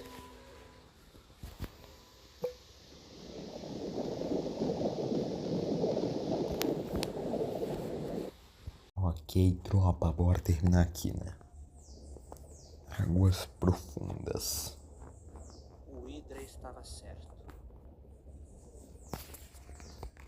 No episódio 15, após o Hydra ter se despertado de seu grande adormecer pré-histórico, ele acordou no mundo dominado por humanos. Aquela natureza viva, aquela flora grandiosa, aquela coisa digna que ele estava acostumado com o passado não existia mais. No lugar disso, tinha uma grande camada cinza de poluição, desmatamento e seres humanos que não acreditam mais na tal grandiosidade da natureza. E isso deixou ele revoltado. E bom, depois que ele ficou revoltado, ele tinha um propósito naquele dia específico, que era erradicar toda a espécie humana e reiniciar a estrutura do planeta, do zero, só que sem os seres humanos. O plano do Hydra era simples: despertar todos os kaijus que estavam adormecidos na superfície do planeta para que em cada ponto específico eles erradicassem os seres humanos que vivessem ali, deixando apenas a natureza aflorar o resto seguinte. E bom, você deve até pensar, caramba, isso é um plano até que bem radical, mas na verdade esse plano se trata da realidade. Olha o planeta que a gente vive. Antigamente, tudo era bonito, tudo era natural, até que chegou o ser humano e transformou tudo que era verde em cinza. Eu vou te perguntar uma coisa: quantos animais não existem mais hoje por nossa culpa? Quantas florestas do mundo estão pegando fogo nesse momento que você está mexendo no seu celular ou assistindo televisão? Toda a culpa do nosso planeta estar morrendo é toda nossa. Nós, seres humanos, somos os verdadeiros culpados por estarmos destruindo a nossa própria casa. E o Hydra, bom, ele tá certo de querer erradicar toda a raça humana. Nós somos uma praga para esse planeta desde o primeiro momento que nós viemos. Eliminar a gente não vai fazer com que a Terra acabe, só vai fazer com que ela melhore. O John tem depressão. Exato. Isso. Sim. Cara, eu acho que o Hydra é um dos vilões mais injustiçados que eu já vi. Que, vamos lá. O propósito dele era simples: ajudar o planeta, poupar o planeta. Literalmente, cara, eu acho que o Exércitos, né? O único erro que o Exércitos já cometeu na vida é ter matado o Hydra. Exatamente esse foi o único erro, né? E sim, né? Antes, né? Mais outra curiosidade foda sobre o Gigaverso, mais o Universo Resistência, né? É que, né? Em breve teremos um vilão, né? Que vai querer acabar com a raça humana. Mas é capítulo 3, tá, gente? Só vou dar spoiler, né? Caramba, tá crescendo barba. É agora que eu vi que eu tô gravando esse vídeo olhando pro espelho e vi que tá tendo umas barbinhas nascendo aqui no meu rosto. Caralho, tô ficando velho, gente. Eu tô ficando velho. Yeah. Caramba, velho. Porra, velho. Pior que já tem um bigode, mas, pô, eu acho que eu... Mano, velho, tô agora me imaginando como eu vou ficar mais velho, cara. Como será o eu do futuro? Com barba, mas com voz de Loli. Nossa, velho. Ai, velho. Ai. Por que eu tô pensando nisso, gente? Eu acho que eu... não sei. Ultimamente eu ando muito esquizofrênico, né? O John tem depressão. Depressão, coisa que eu já tive. Esse BO eu já tive. Então entenda esse rapaz. Sim, meus senhores. Nosso querido personagem John sofre de uma intermitente depressão. Os motivos são os seguintes: desde sua primeira aparição no episódio 8 da primeira temporada, é mencionado que o John é o primeiro e único americano a ser integrado à equipe da CIV, tendo em vista que ela foi fundada por britânicos e japoneses, que só se aliaram porque eles tinham medo que os Estados Unidos começassem uma nova Guerra Fria e uma terceira guerra mundial caso eles descobrissem a existência dos kaijus. Porque, convenhamos, os Estados Unidos naquela época era a maior força armada que existia, tendo em vista que eles tinham em posse as armas nucleares. Então o John entrar naquela equipe sendo um americano não era muito bem visto, não. Então o John já se sentia muito pressionado dentro da CIV por ser o único americano em uma empresa que odiava americanos, tendo que passar por longos meses e longos dias construindo um relacionamento com todo mundo dentro da empresa só pra conseguir a confiança deles. O que foi difícil, porque lembrando, a CIV naquela época era uma empresa que odiava americanos, e lá ele era o único americano que tinha. Outro motivo aconteceu no episódio 10, onde pra provar a existência de um kaiju no oceano, ele foi devorado vivo, onde só sobreviveu porque pra sair de lá teve que lançar uma bomba de hidrogênio dentro do estômago do kaiju pra fazê-lo vomitar o John fora. O que, lembrando, quase matou ele, porque a bomba de hidrogênio poderia obstruir ele completamente, poderia causar uma hemorragia interna, causar ferimentos gravíssimos, o que levaria ele a óbito. E como ele sobreviveu, infelizmente ele sofreu de humilhação pública por ter sido devorado vivo por um kaiju, e depois o kaiju vomitou ele. Dá pra fazer um bocado de piada com isso. Logo em seguida, nos eventos do episódio 12, o John teve que ver o Calton, que era sua figura como mentor ao ponto de vista dele, viu o Calton sendo morto durante um ataque kaiju. O plano do Calton era fingir a própria morte para desenvolver o John na liderança da CIV. Só que o John, vendo o Calton morrer, abandonou ele psicologicamente e fez com que ele ficasse um pouco indebilitado na questão de liderança, porque ele ficou muito fragilizado vendo uma figura de mentor morrer na sua frente. E isso acabou levando aos eventos dos episódios 13 e 14, onde o Jon, na tentativa de replicar os efeitos que o Carlton era pra Sylvie, falhou miseravelmente, porque todos da Sylvie só gostavam da presença do Jon na Sylvie, só confiavam, entre aspas, nele, por conta do Carlton. O Carlton confiava muito no Jon, depositava a fé dele, do Jon, e transmitia isso pro resto da equipe. Só que sem o Carlton, pra fazer isso, o resto da equipe não conseguia ver o Jon como aquela figura de liderança. A confiança que foi estabelecida começou a ser desfarelada. Então, naqueles episódios a gente via como o Jon era um pouco desrespeitado na questão de liderança. Sem contar que nesse episódio, o Butcher, entre muitas aspas, acidentalmente, quase matou o Jon jogando ele no buraco de insetos gigantes. Eu vou falar desse entre muitas aspas mais pra frente. E mais um motivo é que no final do episódio 15, pro exército matar o Hydra, o Jon teve que se enfiar ali no meio da briga dos dois. Até aquele ponto, ele já estava infectado com a radiação da fonte da juventude eterna, ou seja, ele já se transformaria num imortal, vivendo pra sempre naquele corpo de jovem que ele tem. Só que quando o exército... Peraí, imortal? Where is Armin? Where is Armin? Where is Armin? Where is Armin? Where is here? Where is Armin? Where is Armin? Cecil, I need you, Cecil, Cecil. Cecil, I need you. Mark, I made steak. Steak? Yes. Desculpa, eu senti, né? Invencível faz parte do meu coração, então, né?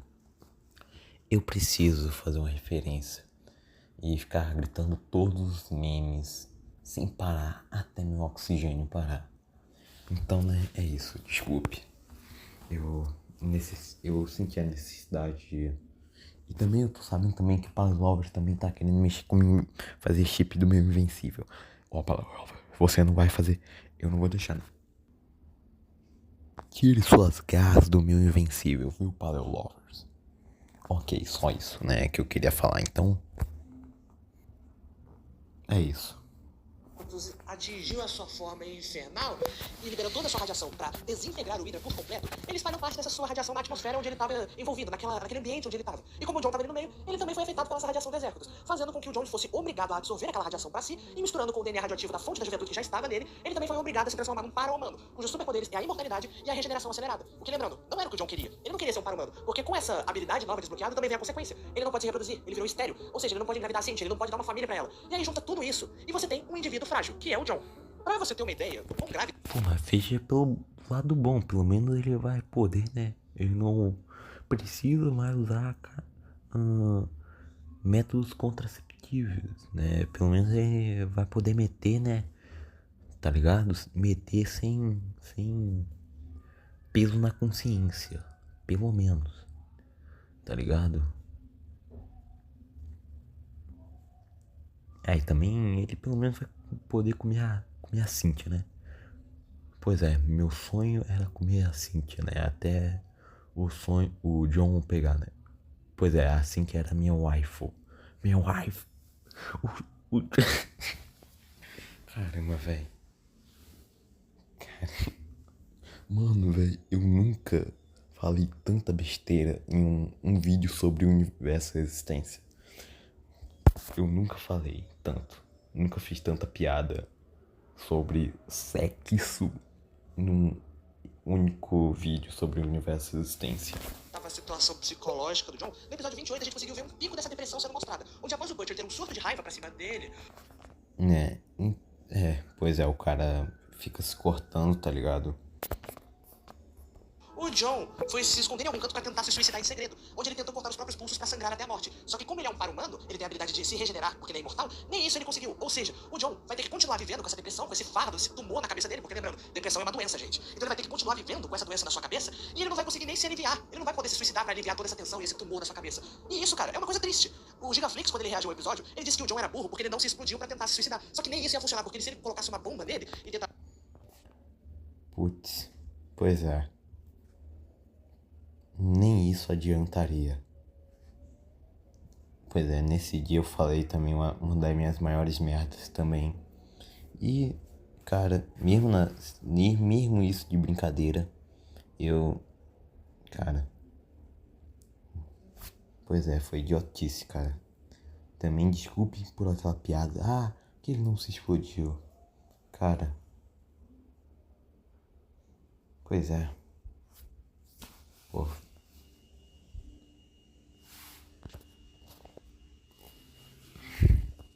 Nem isso Porra, velho. Pois é. Pesei um pouco a consciência também naquele. Eu acho que foi uma das coisas que eu. Uma das maiores idiotices que eu me arrependo foi ter falado aquilo dali, né? Ah, mó burro, por que não se explodiu? Cara, tendo que depressão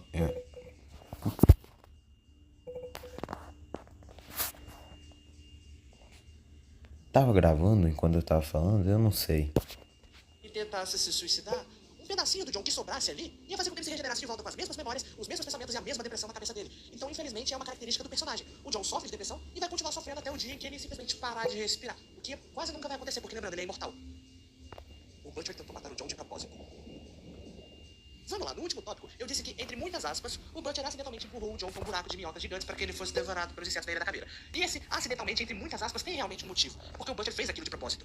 Veja bem, de acordo com a linha do tempo oficial do universo Resistência, o Moby Dick destruiu o barco do Butcher e fez ele naufragar na Ilha da Caveira no ano de 1970. E a Cynthia só foi descobrir a existência da Ilha da Caveira e a Sylvie foi lá explorar no ano de 1975. Ou seja, foi um intervalo de 5 anos. 5 anos que o Butcher não entrou em contato com a Sylvie, muito menos com a Cynthia. Ele perdeu a morte do Carlton nesse meio período, ele perdeu eventos onde ele poderia ter influenciado de uma forma melhor sobre a influência da atividade da Sylvie nesses eventos. E, é claro, ele perdeu o casamento da sua irmã. A Cynthia se casou com o John nesse meio período e o Butcher perdeu. Só que, claro, o Butcher tem esse instinto paternal com a Cynthia, porque tem todo aquele lance dos dois, que o pai deles era abusivo com eles e quem protegia a Cynthia era o Butcher, então ele tem esse instinto paternal. Quando ele descobriu que o John, o único americano da empresa, se casou com a sua irmã autista, ele desenvolveu aquela raiva, sabe? Aquele sogro que não gosta.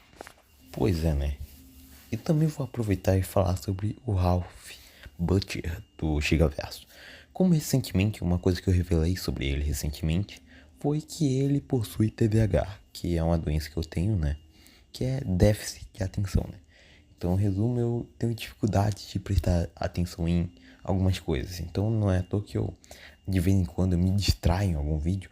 E vocês, né, podem ver, né, alguns episódios eu acabo, sei lá, às vezes eu esqueço de filmar, eu filmo outro lugar em vez daquele lugar que eu queria filmar. Mas resumo, né, tô, né, tentando, né, melhorar, né. Eu tomo remédio pra atenção, né, pra melhorar a atenção. E entre outras coisas.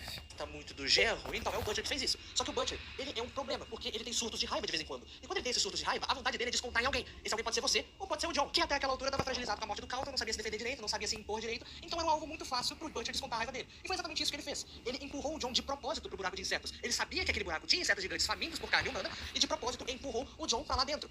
Só que alguns segundos depois ele percebeu que o John fez uma fratura exposta ao cair naquele buraco, fazendo com que ele sangrasse muito, e isso poderia influenciar com que os insetos famintos por carne humana sentissem o cheiro do sangue do John e voassem com sangue no olho pra devorar ele vivo. Então dá a entender que a consciência bateu e o Butcher se arrependeu de ter atacado o John lá dentro. Só que aí vem alguns questionamentos. Se ele se arrependeu, por quê? Eis aqui algumas questões. O Butcher não confiava muito no John, assim como todo mundo da Sylvie. Ele só confiava um pouco no John porque o Carlton, que era o seu parceiro na época, enxergava alguma coisa no John na qual o Butcher não enxergava. Então ele poderia tolerar isso um pouco. Só que por ele ser americano, o Butcher sempre que tinha uma crise de raiva descontava no John, na época em que os dois trabalhavam juntos na Sylvie. Então respeito não era, porque o Butcher não tinha tanto respeito assim pelo John naquela altura do campeonato. Segundo... Pois é. No caso também era assim, né, no Gigaverso, mas parece que ao longo do episódio 2 e do episódio 3, ambos conseguem, né, digamos, se entender, né. A Cynthia era casada com o John, mas ela também conhece o Butcher o suficiente ao ponto de saber que ele descontava o surto de raiva no John na época em que os dois trabalhavam juntos. Então, se o John tivesse sido morto naquele buraco de minhoca, a Cynthia saberia na mesma hora que foi por culpa do Butcher, porque ela saberia que em algum momento ele teve outros surtos de raiva, que ele sempre tem de costume, e como o John estava ali, ela saberia que o Butcher descontou do John, fazendo com que ele morresse imediatamente, levando a culpa pela morte do John. E é claro, a Cynthia ficaria com tanta raiva do Butcher que ela iria se deserdar e ia não ser mais irmã, assim, entre aspas, do Butcher. E pra todo mundo que é pai, sabe a sensação de um filho ter raiva de você, uma raiva extrema. E pro Butcher, que era quase como um pai pra Cynthia, ele não queria levar essa amargura da Cynthia. Então por isso ele pensou um pouco e pensou, peraí, o John não pode morrer não. Fora que tem um pouco de questão ética, que a única pessoa que o Butcher matou até aquele ponto era o irmão mais novo dele. Mas ele só fez isso porque ele tava com um surto de raiva, porque o irmão mais novo dele bateu na Cynthia. E como ele já tava no auge da sua paciência com aquele irmão mais novo, ele pegou uma arma e atirou no próprio irmão, matando ele logo em seguida e fugindo junto com a Cynthia.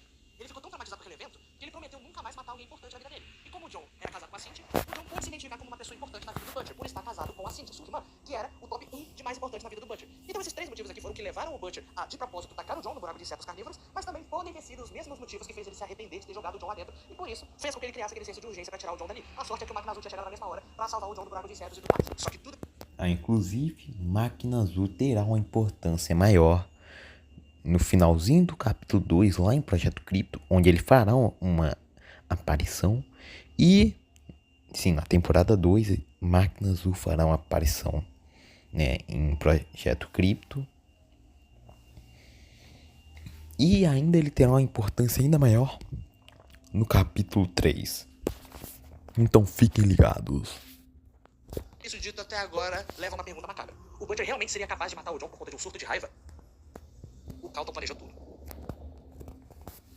Bem, digamos, realmente matar agora no nível do campeonato não dá, né? Porque o John virou imortal, né? Então meio que matar não seria capaz, né? Não daria mais certo. Como foi visto no final, do meio pro final do episódio 15, o Carlton não morreu coisa nenhuma, ele fingiu a própria morte. Só que veio o questionamento, por que ele teria fingido a própria morte se logo depois do episódio 15 ele voltou pra Sylvie de qualquer forma? E bom, tudo isso tem uma explicação que é secreta do Carlton, que eu vou revelar a vocês aqui agora. O Carlton tava vendo no John a chave que daria acesso à parte dos Estados Unidos pro resto do mundo e pros Kaijus. Só que pra isso acontecer, o John precisaria estar pronto pra ser essa chave, porque naquele momento ele não tava pronto. Ele era indebilitado, ele era incapaz de ser essa chave. Então ele precisaria amadurecer à força o John. E o plano com que ele decidiu fazer isso é um pouco quanto macabro. Primeiro, ele precisaria retirar aquela figura de mentor na vida do John pra causar aquele abalo psicológico na vida dele. Ou seja, o Carlton fingiu a própria morte pra de propósito abalar o John. O Carlton fez de propósito um dos motivos que levassem o John a desenvolver depressão, porque ele sabia que com a ausência dele, a Sylvie inteira não confiaria tanto nas questões de liderança do John. Então saberia que o John não conseguiria lidar tão bem com a pressão. E isso se deu só até o momento onde o John realmente precisasse amadurecer, que foi o ataque do Hydra. Claro que não foi do mesmo jeito que o Carlton planejou, mas surgiu com uma naturalidade que o Carlton aceitou. Então, ele ressurgiu da sua morte falsa só pra causar um outro choque no ponto de vista do John. Tipo, o meu mentor que tava morto. Meu Deus, é o Invencível da série Invencível.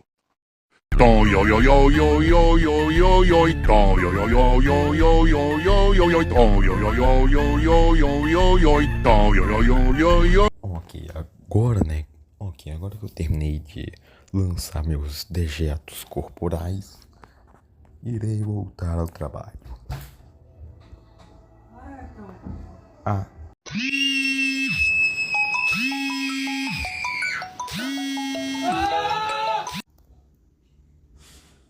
Isto no final, do meio pro final do episódio 15, o Carlton não morreu coisa nenhuma, ele fingiu a própria morte. Só que veio o questionamento, por que ele teria Tá, vamos repetir, né? Que aqui eu...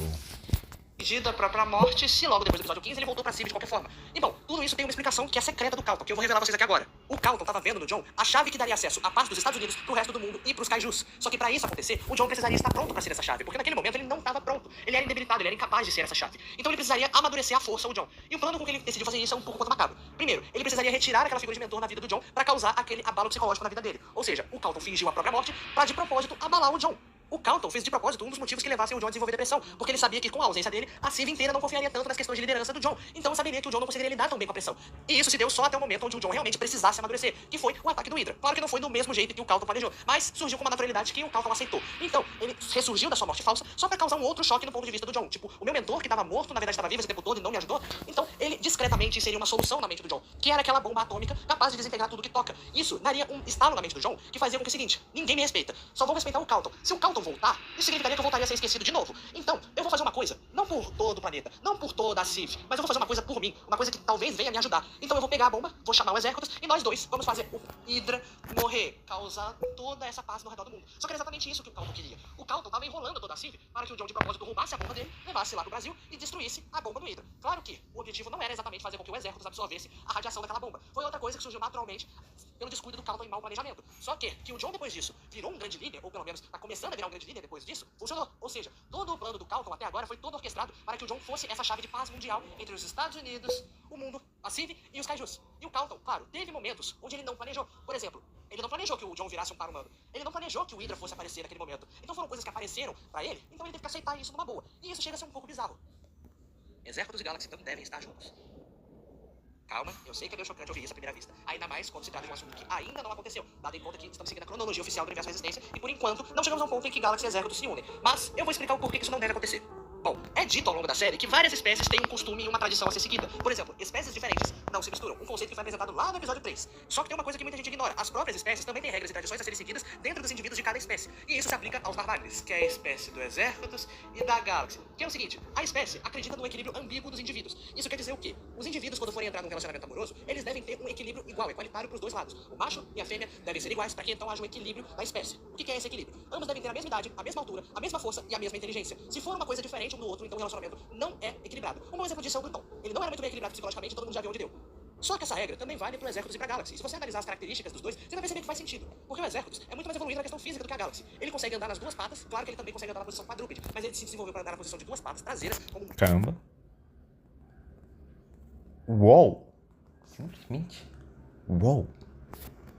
bípede ele absorve energia radioativa pra depois usá-la como energia nuclear, ou seja, ele tem poderes, ele sabe lutar, sabe se defender. Ele basicamente teve que evoluir mais do que o esperado pra conseguir sobreviver ao ecossistema que ele enfrentou quando criança, o que é diferente da Galaxy. Enquanto o Exércitos lutava pra sobreviver, a Galaxy fugia pra se proteger. Ela é frágil, ela não tem o mesmo nível de força que o Exércitos. Ela não é feroz, ela não sabe lutar, ela não sabe nem se defender direito. Pra você ter uma ideia, no episódio dela, a Galaxy quase morreu pro Deco Spinax no episódio dela, porque ela não foi capaz de lutar contra ele, ela não foi capaz de tentar se defender. E diferente do Exércitos, já estava tão evoluído que ele conseguiu fazer isso. Então, se você for analisar essa regra da equalidade da espécie dos dois e comparar com o Exércitos e a Galaxy, você vai perceber que os dois não são equilibrados. Logo, em condições normais, eles nunca ficariam juntos. Eles não seriam capazes de formar um casal. Eles só vão se tornar um casal no futuro porque eles são os últimos da espécie. Eles não têm mais pra onde recorrer. Eles também não podem criar espécies híbridas entre espécies diferentes. Isso não é uma tradição da espécie. Não é uma tradição de nenhuma. E isso chega a ser uma realidade um tanto quanto triste pros dois. Porque se as coisas tivessem acontecido de um jeito diferente e a espécie do Exércitos nunca tivesse sido extinta, a Galaxy, com certeza, ficaria com alguém tão frágil quanto ela. E o Exércitos, bem, dificilmente aconteceria, mas ele com certeza ficaria com alguém tão bruto quanto ele. E os dois nunca ficariam juntos, obviamente. E por isso, existe uma frase que se encaixa muito bem com o conceito dos dois. Podemos nos amar como se fôssemos os únicos uns para os outros, quando na realidade somos as únicas opções que nos restam. Por que alguns kaijus primatas não possuem poderes? Para responder esse tópico, eu vou ter que excluir duas exceções. O Sasquatch por ter poderes elétricos e o Virgo por ter poderes à base de íons. Ambos primatas, porém, que têm poderes. Agora, o caso do Cercopithecus, do Gigantopithecus e do Megaprimatus, vulgo Feral Kong, que são primatas ou pelo menos têm uma descendência de primata, é um caso curioso, porque eles não têm poderes. Todos os kaijus possuem alguma habilidade radioativa, porém esses três aqui são os únicos que não têm. E isso se dá por conta de uma explicação um pouco mais científica, porém um pouco mais impressionante do que o normal. Que é a seguinte, enquanto todas as espécies se desenvolveram para ter uma habilidade à base de radiação, esses três aqui se desenvolveram para possuir a sua habilidade à base do intelecto. Veja bem, eles são um pouco mais inteligentes que as outras raças. O Feral Kong, por exemplo, foi capaz de usar e entender o funcionamento do machado de Hércules durante a Batalha da Ilha da Caveira. Outro exemplo é o Gigantopithecus, que tem um intelecto tão avançado capaz de replicar emoções humanas e adquirir depressão por ter ficado anos no buraco protegendo a superfície dos ataques do Virgil. E outro exemplo disso não veio da Luak, que é uma tal pitatéria, mas sim de seu exemplar, o Hans, que foi capaz de reconhecer o Lizzie como um parente ou de um filho de um casal de aracnossauros que ele matou há muito tempo no passado, antes mesmo do surgimento dos primeiros seres humanos do planeta. E para que isso aconteça, os tal pitatéreos teriam que ter um intelecto tão avançado ao ponto de conseguir desenvolver e replicar com exatidão memórias de alguma coisa ou um evento que aconteceram há 66 ou 65 milhões de anos atrás, coisa que nós, seres humanos, não somos capazes de fazer. Eu não lembro nem o que aconteceu hoje de manhã, eu vou lembrar o que aconteceu no dia do meu nascimento. Então, a informação especial sobre essa espécie em específico é que ele, diferente dos outros kaijus que se desenvolveram para absorver e controlar e manipular a radiação envolvida nos corpos deles, esses kaijus se adaptaram para desenvolver um intelecto muito maior e muito mais avançado que as outras espécies. Todos os kaijus escondem habilidades especiais. Isso vale para absolutamente todas as espécies do universo em existência. Não importa qual seja, todas elas vão ter uma habilidade especial. Um bom exemplo que possa ser dito aqui é o Feral Kong, que pode parecer esquisito porque no último tópico eu disse que ele não tem poderes e se garante no intelecto. Mas ele tem uma habilidade especial. Veja bem, no passado, quando ele era filhote, ele teve que ficar muito tempo treinando com exércitos para se defender e se proteger do resto do mundo. E o jeito que ele lidou com isso foi todo dia ficar socando pilhas e mais pilhas de pedra por 1 hora direta. No começo, ele não tinha muita resistência nas mãos. Ele machucava gravemente os pulsos e quebrava os dedos algumas vezes. Mas ao longo dos anos, como ele fazia isso todo santo dia por 1 hora direta, chegou um momento em que suas limitações corporais na região das suas mãos foram completamente quebradas. Isso permitiu com que ele não sinta mais dor na região onde ficam suas mãos e dedos. Ou seja, nas mãos, ele não sente nada. E isso permite com que com apenas um soco ele seja capaz de destruir uma montanha inteira com 100% de sua força corporal. Ou seja, o Feral Kong, em todas as lutas que ele se envolveu até agora, ele estava usando apenas 50%, no máximo 40% de sua força física, visto que se ele usasse sua força total, ele seria capaz de quebrar com muita facilidade ossos e tendões musculares de algumas espécies de kaijus. Caralho. Irmão, imagina ele no Gigaverso.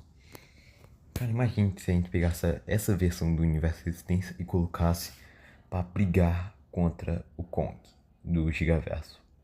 Irmão, eu sei que o Kong do Gigaverso já demonstrou feitos como literalmente acabar com a cidade com apenas um soco, apenas com o impacto do soco, ou, né, enfrentar o Godzilla, né, que, digamos, já é um puta feito, né, que o Godzilla, no capítulo 1, né, digamos, é um dos kaijus mais poderosos, né, que temos no Gigaverso. No capítulo 1, né? Já que, vamos lá, ele literalmente acaba com qualquer kaiju que cruze o caminho dele. Mas o Kong, ele foi exceção. Ele foi o único kaiju que conseguiu bater de frente com Godzilla. Obviamente, no período lá de... Tá gravando? Eu acho... Então, dizendo o que eu disse, né? O Kong do Gigaverso, né? Do Godzilla vs Kong Kaiju Wake Up, na série, ele é um dos únicos que conseguiu lutar igual para igual contra o Godzilla, né? Mas, cara, o Feral Kong, mano, agora ele, cara, agora eu tô impressionado. Então, será mesmo que o Exérculos do Universo Existência não conseguiria enfrentar o Godzilla do Gigaverso? até mesmo na forma Evolved. Porque, cara, se esse lance das habilidades secretas forem, tipo, sabe, não ser apenas papo de diretor, cara, com certeza, o Exérculos poderia ter uma chance real de, talvez, derrotar o Godzilla do Gigaverso. Cara, bizarro. Com muita facilidade ossos e tendões musculares de algumas espécies de kaijus. Mas o Feral Kong é só um exemplo. Existem muitas outras espécies com habilidades especiais, como por exemplo o Lizzie. Graças às suas patas de aranhas, ele consegue criar linhas de seda muito parecidas com teias de aranha que saem das pontas de suas patas de aranhas e algumas vezes da sua garganta. E essa teia é tão resistente que ela é capaz de segurar 3 prédios inteiros de uma vez. Outro bom exemplo é o kaiju conhecido como Titanos Marambá, que com a radiação dos 2 cristais gigantes fincados em seus ombros, ele consegue endurecer a sua pele e seus pelos, fazendo com que ele vire literalmente uma rocha viva, fazendo então com que sua resistência corporal dobre em 100%. E o Exérculos também não foge disso. O Exérculos, por sinal, uma curiosidade bem interessante, ele é o único kaiju com 4 habilidades especiais no mundo inteiro. Eu não posso dizer todas elas, mas eu posso dizer uma que é bem interessante. Ele tem a habilidade especial de superaquecer as suas placas dorsais, fazendo com que elas peguem uma espécie de fogo roxo. E para que isso serve? Bom, ele consegue fazer um spin dash em seus adversários. E o que é um spin dash? É aquele movimento do Sonic de virar uma bola rolante. Sim, o Exérculos pode fazer isso. Ele consegue virar uma bola rolante de fogo roxo ardente. A Cynthia é autista. Eu acho que muita gente já sabe dessa, mas essas mesmas pessoas que sabem disso também esquecem dessa informação. Então por isso que ela veio parar nesse tópico. Então sim, a Cynthia é autista. Não só isso, como ela é oficialmente a minha primeira personagem autista do universo Resistência inteiro. Só que ela é especificamente do espectro leve autista, que é o mesmo que eu tenho. Sim, eu sou autista de espectro leve, assim como a Cynthia. E o que muda dos outros espectros do autismo é que o espectro leve afeta a interação social do indivíduo. Não é à toa que se vocês forem parar pra reparar, a Cynthia, durante os primeiros estágios dela, dentro da lore do universo Resistência, ela não era muito ativa socialmente. Ela ainda não é. Ela só consegue ter uma interação social maior com quem ela tem muita afinidade. Isso são o Butcher, o John e o Calton, que em algum momento da vida dela, ela desenvolveu uma confiança muito grande pra conseguir conversar com essas pessoas. Agora, de resto, ela não consegue conversar com essas pessoas, não consegue falar nem uma palavra sequer, ela vira praticamente muda com quem ela não tem afinidade. Isso dá camadas tanto quanto grandes pra personagem. Antigamente ela era pra ser escrita como uma personagem só de interesse amoroso do John, como eu disse uns tópicos atrás. Ela não tinha tanta característica assim que a diferenciava das outras personagens que eu criei. Então eu decidi transformar ela autista pra justificar muitas coisas do que ela faz dentro da lore e dar profundidade pra personagem, criar uma espécie de defeito nela, com que fizesse com que muita gente se identificasse. Principalmente eu, que eu sou autista. E eu tenho certeza de que muita gente que também é autista, que me assiste, percebe essas coisas que eu coloco nos personagens, essas limitações, entre aspas, pra que eles não sejam tão ficcionais assim. A Cynthia é autista justamente pra transformar ela em um pouco mais humana e dar um pouco mais de defeito pra que ela não seja tão perfeita assim. Vão existir spin-offs do universo Resistência? É uma resposta muito complicada. Talvez sim, talvez não. Depende, né? Eu quero muito fazer isso, mas aí teria uma questão de tempo e criatividade pra poder fazer isso. A criatividade eu já tenho. Eu tenho toda uma galeria de personagens do qual eu poderia escolher pra fazer spin-offs de eventos e acontecimentos que acontecem em paralelo dentro do universo Resistência. Cara, uma ideia de spin-off seria a do Lizzie. Cara, o Lizzie, meu amigo, olha a cara do Lizzie, irmão. Capítulo 4, que será o capítulo dos spin-offs. Então, capítulo 4, irmão, capítulo 4 eu vou fazer um spin-off do Lizzie, tá, gente? Do Gigaverso, né? O Gigaverso vai fazer um spin-off, né, do Lizzie, né? E, cara, o Lizzie, eu sei que atualmente, né, ele não tá tendo tanto destaque, mas, né, um dos episódios de Godzilla X Kiko Supernova, ele terá um destaque, né? Inclusive, ele conhecerá outra aracnossaura, né, da espécie dele. E, inclusive, né, resumo, ele vai se tornar tipo o Peter Parker, né, só que versão kaiju.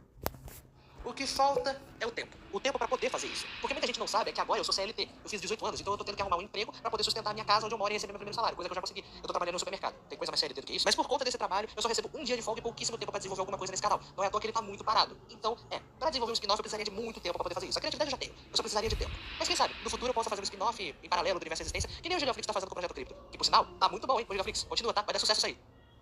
Nossa, valeu, mano.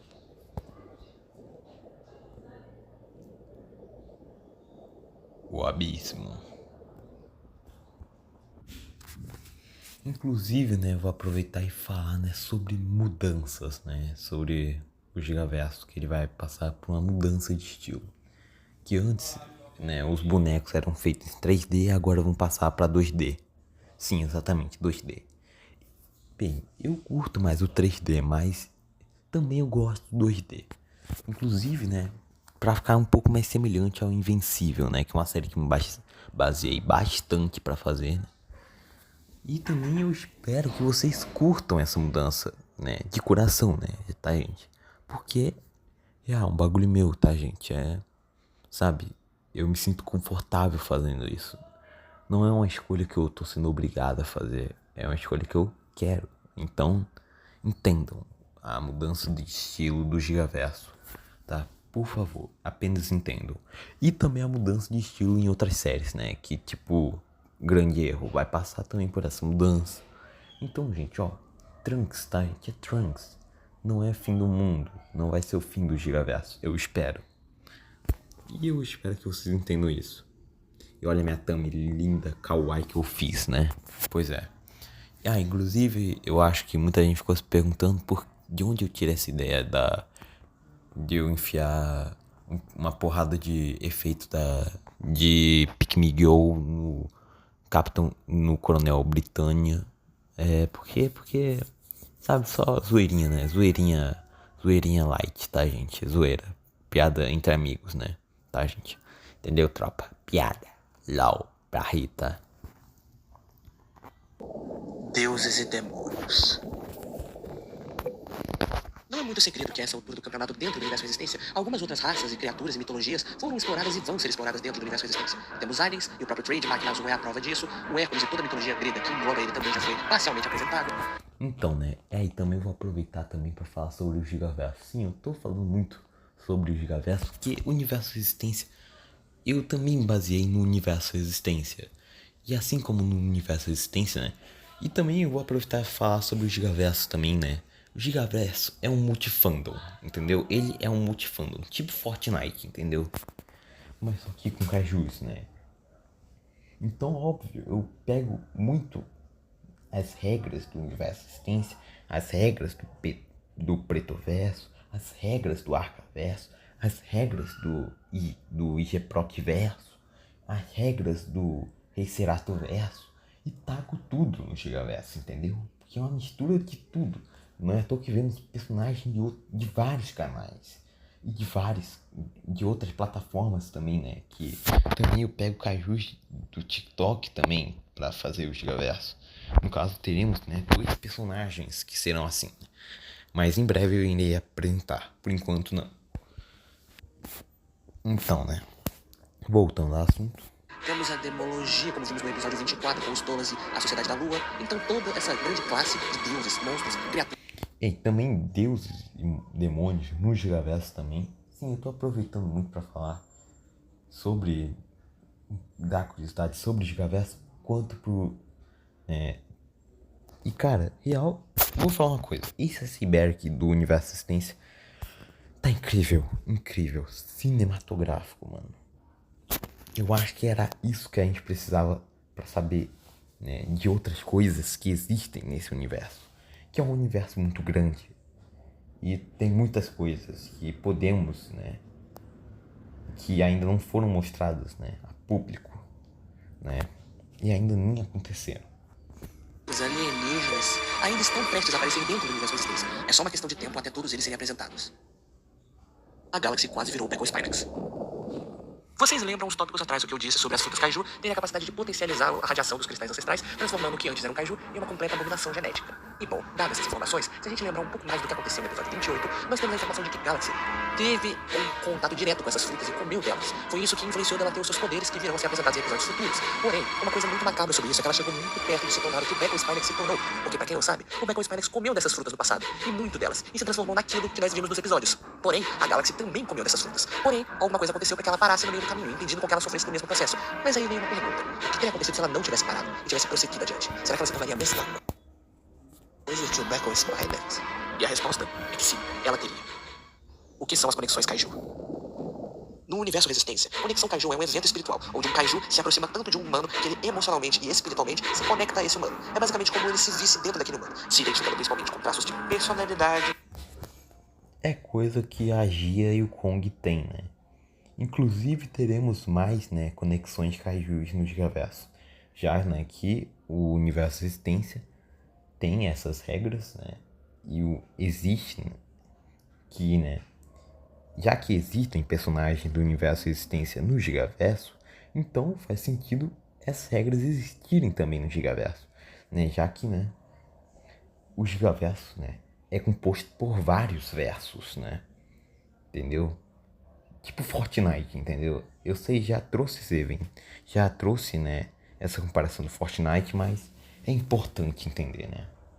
Vocês saberem dessa informação. E caráter. não por aparência, mas talvez por comportamento. Mas são eventos tão raros que dentro do universo de excelência aconteceram apenas 3 vezes. A primeira, o Exércitos com o John. A segunda, o Lizzie com o Todd. E a terceira, que é o Falcon com a Enten. Cada um aconteceu de uma forma devidamente diferente. Com o Exércitos, foi caráter. Com o Lizzie, foi sentimental. E com o Falcon, foi moral. A Sociedade da Lua. Como foi visto no episódio 26, a Sociedade da Lua é um culto satanista pagão que cultua a entidade sobrenatural conhecida como Stolas, o demônio em forma de coruja. No universo de Resistência, Stolas é um demônio muito antigo e muito perigoso, que gosta de distribuir conhecimentos mágicos e sobrenaturais em troca de almas humanas em forma de sacrifício. E diferente da Ku Klux Klan, ou só KKK para ser mais exato, a Sociedade da Lua não tem um ódio específico generalizado para grupos sociais específicos ou uma classe etária. Na verdade, a Sociedade da Lua não tem ódio a nada, eles só fazem o que o Stolas manda. Então isso permite que eles tenham uma ampla variedade de vítimas a serem feitas, ou seja, qualquer pessoa pode acabar sendo vítima da Sociedade da Lua. E após a captura dessa alma, o ritual deles é macabro. Primeiro, eles tentam adicionar um tempero especial ao corpo dessa vítima, como se fosse um tempero a mais para os Stolas. Depois, eles fazem uma espécie de expurgação, que seria cremar o corpo para que então a alma deste corpo seja expulsa de sua forma física. E após isso, Stolas aparece e devora essa alma humana. E então, através de seus conhecimentos mitológicos e sua ampla variedade mística, a Sociedade da Lua se torna mais forte e mais poderosa. Eles são tão imortais quanto o John e sabem muito bem esconder seus rastros. Não é à toa que eles são considerados mais perigosos que a própria KKK. E o fato de demônios existirem dentro do universo de existência só faz a gente questionar que outras espécies de demônios e outros cultos pagãos possam acabar existindo dentro desse universo ao longo dos anos. A Foz Fênix é um anjo. Isso meio que é confirmado de uma forma muito discreta. Mas só o fato dela ter uma passagem bíblica sobre ela impedindo o suposto apocalipse e ter menções e artefatos bíblicos já faz ela estar um pouco mais próxima de figuras arcanjas e de próprio Deus do que de uma criatura da Terra, ou seja, uma kaiju. Mas eu gosto de pensar que ela é as duas coisas, é a junção dos dois mundos. O Mago Verde. Finn, mais conhecido como Mago Verde, é conhecido por ser o guardião do mundo mágico e espiritual e o ser mágico mais poderoso de toda a Terra. Seus poderes vêm de magia pura e completamente anciã, ou seja, o Finn, diferente de muitos bruxos e muitos magos por aí, é feito de pura magia. Ele não tem matéria, ele é feito de magia, e por isso ele é considerado o ser mágico mais poderoso do mundo. Porém, a sua própria magia possui um limitador, porque nem mesmo... Cara, eu acho muito foda o Finn, cara. Inclusive, cara, tô torcendo, cara, também pra ter um spin-off, né? Dos... Que eu sei, né? Que o Felipe falou que existe, tipo... Qual o nome? Tipo uma Liga da Justiça só dentro do universo. E que o Finn também faz parte dessa liga, né? Então eu espero muito que, sei lá, ganhe, tipo, um spin-off, tipo... Uma série, tipo... Liga da Justiça Unlimited, entendeu? Ele sabe as capacidades que a própria magia pode chegar e quanto isso pode afetar. Seu passado e sua idade são completamente desconhecidos, mas se sabe que ele vem de um tempo muito antigo, um tempo tão antigo onde magia era vista como comum. Um humano pode se transformar em um kaiju. Um humano afetado com a radiação de um cristal ancestral se transforma em um par-humano, ou seja, um humano com superpoderes, e esses poderes vão variar de acordo com a característica principal desse ser humano. Mas você já parou pra pensar o que pode acontecer se esse mesmo humano exagerar um pouco na quantidade de radiação que ele consome do cristal ancestral, ou mesmo o que pode acontecer se ele consumir uma fruta caju acidentalmente? Bom, quem sabe o que pode acontecer, não é mesmo? Quem é o pai?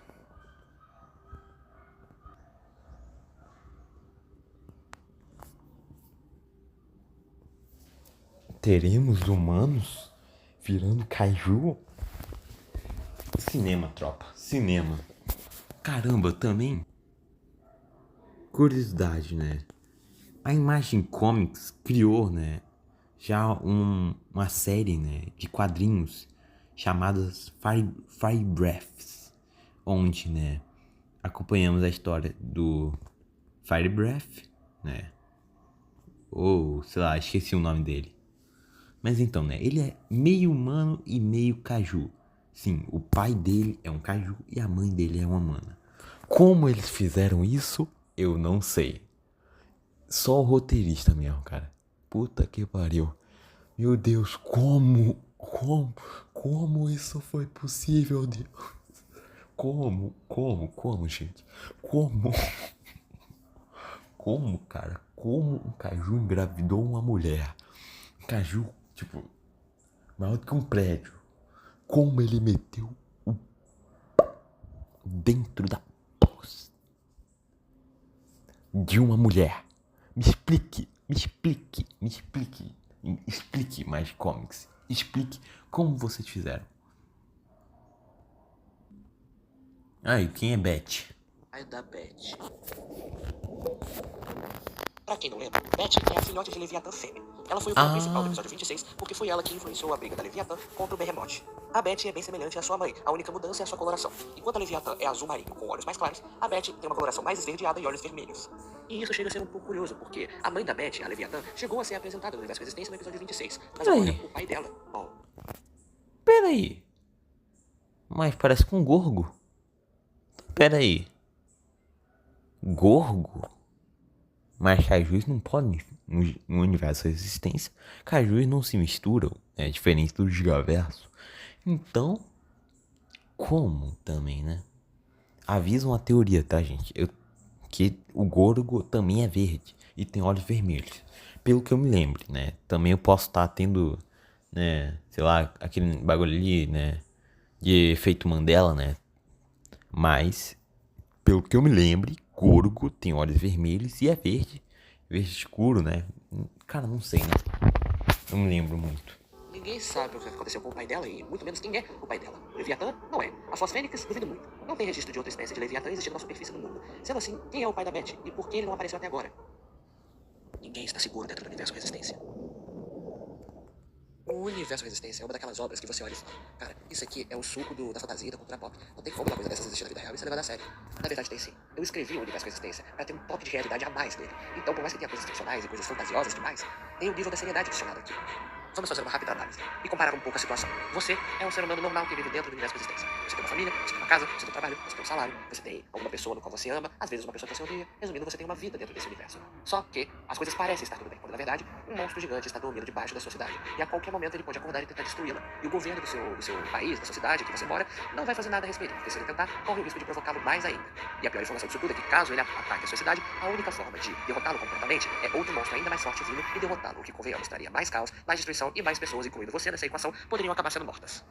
Mas aí, vamos elevar um pouco a linha de raciocínio e pensar um pouco mais além dessa comparação. Você sobreviveu a um ataque de caju. Parabéns, você sobreviveu ao mínimo desse universo. Porque dentro daqui, o ataque caju é considerado um desastre natural. Ou seja, um caju atacando uma cidade equivale a um terremoto, um vendaval, um tsunami, um furacão ou até uma erupção de um vulcão ativo. Pois é, isso aqui é um mínimo. Você sobreviver aqui é no máximo muita sorte. Porque depois disso você ainda vai ter que lidar com muita coisa. A começar com os super-heróis. Um super-herói pode acabar fazendo um descuido na hora de tentar proteger uma pessoa. E isso pode acabar influenciando para a morte acidental dessa pessoa. E lembrando que você pode muito bem ser essa pessoa. Mas tudo bem, se você não morre para um deslize ou um mau cuidado de um super-herói, talvez você morra de um ataque de um vilão, porque aqui pessoas que têm superpoderes nem sempre são boas. Então vão existir super vilões. Talvez esse super vilão acabe te sequestrando e te matando para usar como exemplo. Mas se ele não faz isso, muito provavelmente ele vai acabar te matando de alguma outra forma durante a briga contra o super-herói. Seja ela derrubando o prédio que você tá com a sua força física, ou seja ela te matando simplesmente para provocar o herói. Simplesmente porque ele quer. Mas se você também sobrevive a essas outras duas coisas, talvez você morra para a sociedade da Lua, que lembrando, não tem vítimas em específico a serem focadas. Então, em algum momento da sua vida, você vai ser vítima da sociedade da Lua sem precisar ter feito nada. Que é um terceiro motivo para você ter medo da morte dentro desse universo de resistência. Não é o suficiente, mas lembrando que ainda tem a gangue da prata, que aí sim, você tem uma chance de poder evitar. Basta só não mexer com coisa errada, porque qualquer coisa, você vai estar mexendo com uma coisa que você nem sabe que vai estar associada à gangue da prata. E aí, se você não morre na gangue da prata que vai lá cobrar de você, talvez você saia preso, porque você vai estar associado com alguma produção da gangue da prata e vão pensar que você é um integrante dessa sociedade, e aí você vai preso e sentenciado a anos de cadeia ou prisão perpétua, ou às vezes até você pode ser assassinado dentro da cadeia, simplesmente porque você fez uma coisa da qual você não sabia. Aí talvez, numa hipótese muito rasa, você seja liberado da cadeia porque descobriram que você não tem nada associado com essa sociedade. Mas aí, você testemunha do nada, a cidade que você mora está sofrendo de uma invasão alienígena. E durante esse evento, alguns alienígenas vão matando alguns cidadãos inocentes, e você pode muito bem ser um deles. Então, até você esperar os heróis resolverem toda essa situação, você vai ter que procurar algum lugar pra se esconder. E caso você não encontre, você é assassinado. E só Deus sabe de quais maneiras esse alienígena vai querer matar você, dando em conta que muitas culturas não são iguais. E às vezes ele nem vai querer matar. Talvez ele te leve pra nave dele, onde ele te torture de formas inimagináveis. Porque como a cultura deles é literalmente de outro mundo, uma técnica de tortura diferente pode te levar rapidamente a óbito. Invencível? Referências? Caramba! Cara, Felipe, você também assiste Invencível? Cara, meu Deus, é muito lindo, cara. Muito lindo, cara. Cara, o universo Resistência é foda. Eu vivo falando isso. O universo Resistência é incrível. Literalmente, Rio de Janeiro Simulator, meu amigo. É o Rio de Janeiro Simulator, cara. Literalmente, gore extremo. É, mas, cara, Felipe, pra mim é fichinha. Né? Fichinha. Eu sou carioca, tá, Felipe? Então eu entendo. Fichinha, eu entendo isso daí, ó. Tá ligado? Isso pra mim não é novidade, entendeu? Tá. Agora, se você consegue sobreviver a isso tudo, que é fantasia e ficcional, eu duvido você sobreviver das coisas que são realistas. Como, por exemplo, bandidos, policiais corruptos, assassinos, serial killers, às vezes até, sei lá, um maníaco que fugiu do CAPS. Qualquer coisinha assim é motivo pra querer te matar dentro desse universo. E se você consegue sobreviver até o final, parabéns, você é um grande sortudo. Mas e pensa, aquele seu amigo que não é tão inteligente e não tem uma mania de raciocínio tão direta quanto você, será que ele conseguiria sobreviver dentro desse universo de resistência, considerando todas as coisas malucas que acontecem aqui? Bom, eu não sei. Mas e você, sabe? Monstros existem. Agora, depois de tudo que eu mencionei, como se já não fosse capaz de piorar, o universo com existência ainda tem outra camada de periculosidade que consegue ser ainda mais letal para esse universo, que são os monstros. E aqui, tudo vai valer. Sejam eles Papinguari, Curupira, lobisomens, vampiros, Frankenstein, Mumias, doppelgangers, skinwalkers, wendigos, e a lista aumenta considerando um monte de criaturas que você tem em outros folclores e mitologias, cara. O nível de periculosidade que tem aqui é tão grande que talvez, se você sobrevive a tudo que foi mencionado antes, aqui eu acho que você não sobrevive, porque o que é dito nas lendas e folclores se aplica aqui também. O multiverso é real. Aqui eu lhes apresento o ponto mais baixo da camada de todo o iceberg do universo em existência, que é o multiverso com existência. Várias linhas do tempo alternativas paralelas do universo, com histórias completamente diferentes que foram seguidas a partir de determinados pontos da linha do tempo que começaram a ser mudados, porque alguma coisa aconteceu de diferente. Exemplos bons que eu posso citar aqui, em um universo paralelo, Exércitos e Galaxy não são os últimos da espécie, pois Bruton foi morto muito antes que ele pudesse assassinar sua própria espécie, e aqui é um futuro mais agradável e mais esperançoso pros dois. Em outro universo paralelo, o Bruton até conseguiu matar os seus filhotes, porém na hora que ele foi matar o Exércitos, ele acabou cometendo um deslize. Ele foi assassinado, porém ele deixou o ovo do Exércitos cair em um rio, e eventualmente esse ovo foi parar na tribo dos megaprimatas, fazendo com que Feral Kong e Exércitos fossem mais do que só irmãos de espírito. Ou seja, em um universo paralelo, o Exércitos e o Feral Kong são realmente irmãos, porque os pais do Feral Kong, que nunca morreram, adotaram o Exércitos quando ele ainda era filhote e cuidaram dele até ele crescer. Basicamente uma história de Tarzan aqui. Outro exemplo muito bom, em um universo paralelo, o Cerberus realmente conseguiu matar o Hydra e foi declarado o novo rei dos monstros, onde aqui ele conseguiu atingir seus objetivos e conseguiu se provar como um monstro muito maior do que ele realmente aparenta ser. Mas vocês já viram muitas vezes que a vida não é um grande mar de flores. E assim como no multiverso existem eventos bons, também existem eventos muito ruins. Por exemplo, em um universo alternativo, o Bruton conseguiu aniquilar todo o S dele. E isso inclui os seus próprios filhos e o Exércitos. Então aqui não existe um Exércitos para salvar tudo no final. Outro exemplo muito ruim é que em um universo paralelo, na tentativa do Exércitos assassinar o Hydra, ele infelizmente acabou sendo brutalmente assassinado pelo próprio Hydra, fazendo com que assim o Hydra consiga concluir o seu plano e exterminou toda a humanidade do planeta, o que infelizmente inclui todos os humanos dentro das operações da CIV. Outro exemplo ruim é um universo paralelo onde a Galaxy, ao ingerir frutas tardias demais, acabou se transformando em uma espécie de abominação genética muito parecida com o que foi o Beckle Spines, se transformando então numa versão vilã de si mesma. Tentar calcular o que vai acontecer nesse grande multiverso é uma missão praticamente impossível, até porque no momento que nos encontramos a linha do tempo está incompleta. Muita coisa ainda falta acontecer. Então dentro do multiverso, muitas e... Caramba, outra ideia boa também. Lizzie no Lizzie-verso, cara. Tipo, Homem-Aranha no Aranha-verso, tá ligado? Boa ideia também pra spin-offs também. Eu sei, é meio loucura, mas vamos lá, né? Também pra expandir, né? Pra, tipo, sei lá, o Lizzie se tornar tipo um Homem-Aranha do mundo dos cajus. Ia ser interessante. Infinitas coisas já aconteceram, estão acontecendo e ainda vão acontecer de forma infinita vezes infinita. E o quão longe isso pode chegar? Bom, chega a ser assustador. Então é isso, gente. O vídeo foi exatamente esse. Eu sei que não é aquela coisa que vocês estavam esperando, com aquela edição epilúrgica dos episódios do Universo Resistência que vocês estão acostumados a ver aqui no canal, mas eu quis fazer uma coisa diferente, um pouco fora da curva. Então eu extrapolei daquele negócio de você criar a imaginação em imaginar as cenas do que está sendo dito. Então basicamente eu criei um vídeo que você pode assistir muito bem quando tá fazendo outra coisa, seja ela almoçando, às vezes fazendo tarefas domiciliares, estudando ou fazendo alguma outra coisa. É uma pegada mais diferente que eu quis fazer. Mas que claro, deu muito trabalho porque como vocês estão vendo, o vídeo deu mais de 1 hora e eu nunca esperei fazer um vídeo desses. Um episódio, meu, na verdade, chegou a essa altura de duração. Mas como é um vídeo muito especial que eu quis fazer por livre e espontânea vontade, eu espero que vocês tenham gostado do vídeo. Eu peço humildemente para que vocês deixem o like e se inscrevam no canal para me ajudar a crescer aqui no YouTube, que é uma das coisas muito difíceis de fazer. E eu quero pedir para vocês divulgarem esse canal para outras pessoas poderem ter acesso às histórias que eu conto aqui. Não só neste canal, mas como também no meu canal de dublagens, que eu acho que vai dar mais certo que esse daqui, apesar de que eu quero que...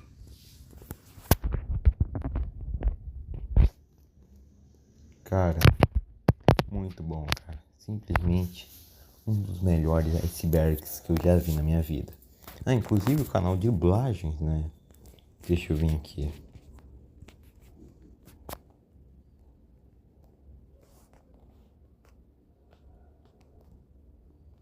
O canal de dublagem, né?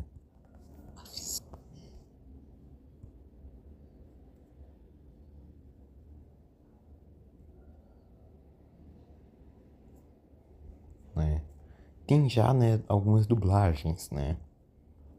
Eu sei que tem várias que não são famosas, né?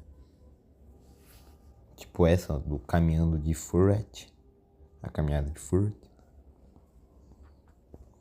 Mas tem outras que são bem famosas que pegaram até 10 mil views, né? Mas então, né? Vamos dar uma olhada também, né, nas dublagens. Né? Por favor aí, dá um apoio moral, né? Então é isso, né? Eu sei esse vídeo foi um pouquinho longo, já que eu também aproveitei e falei do Gigaverso. E não...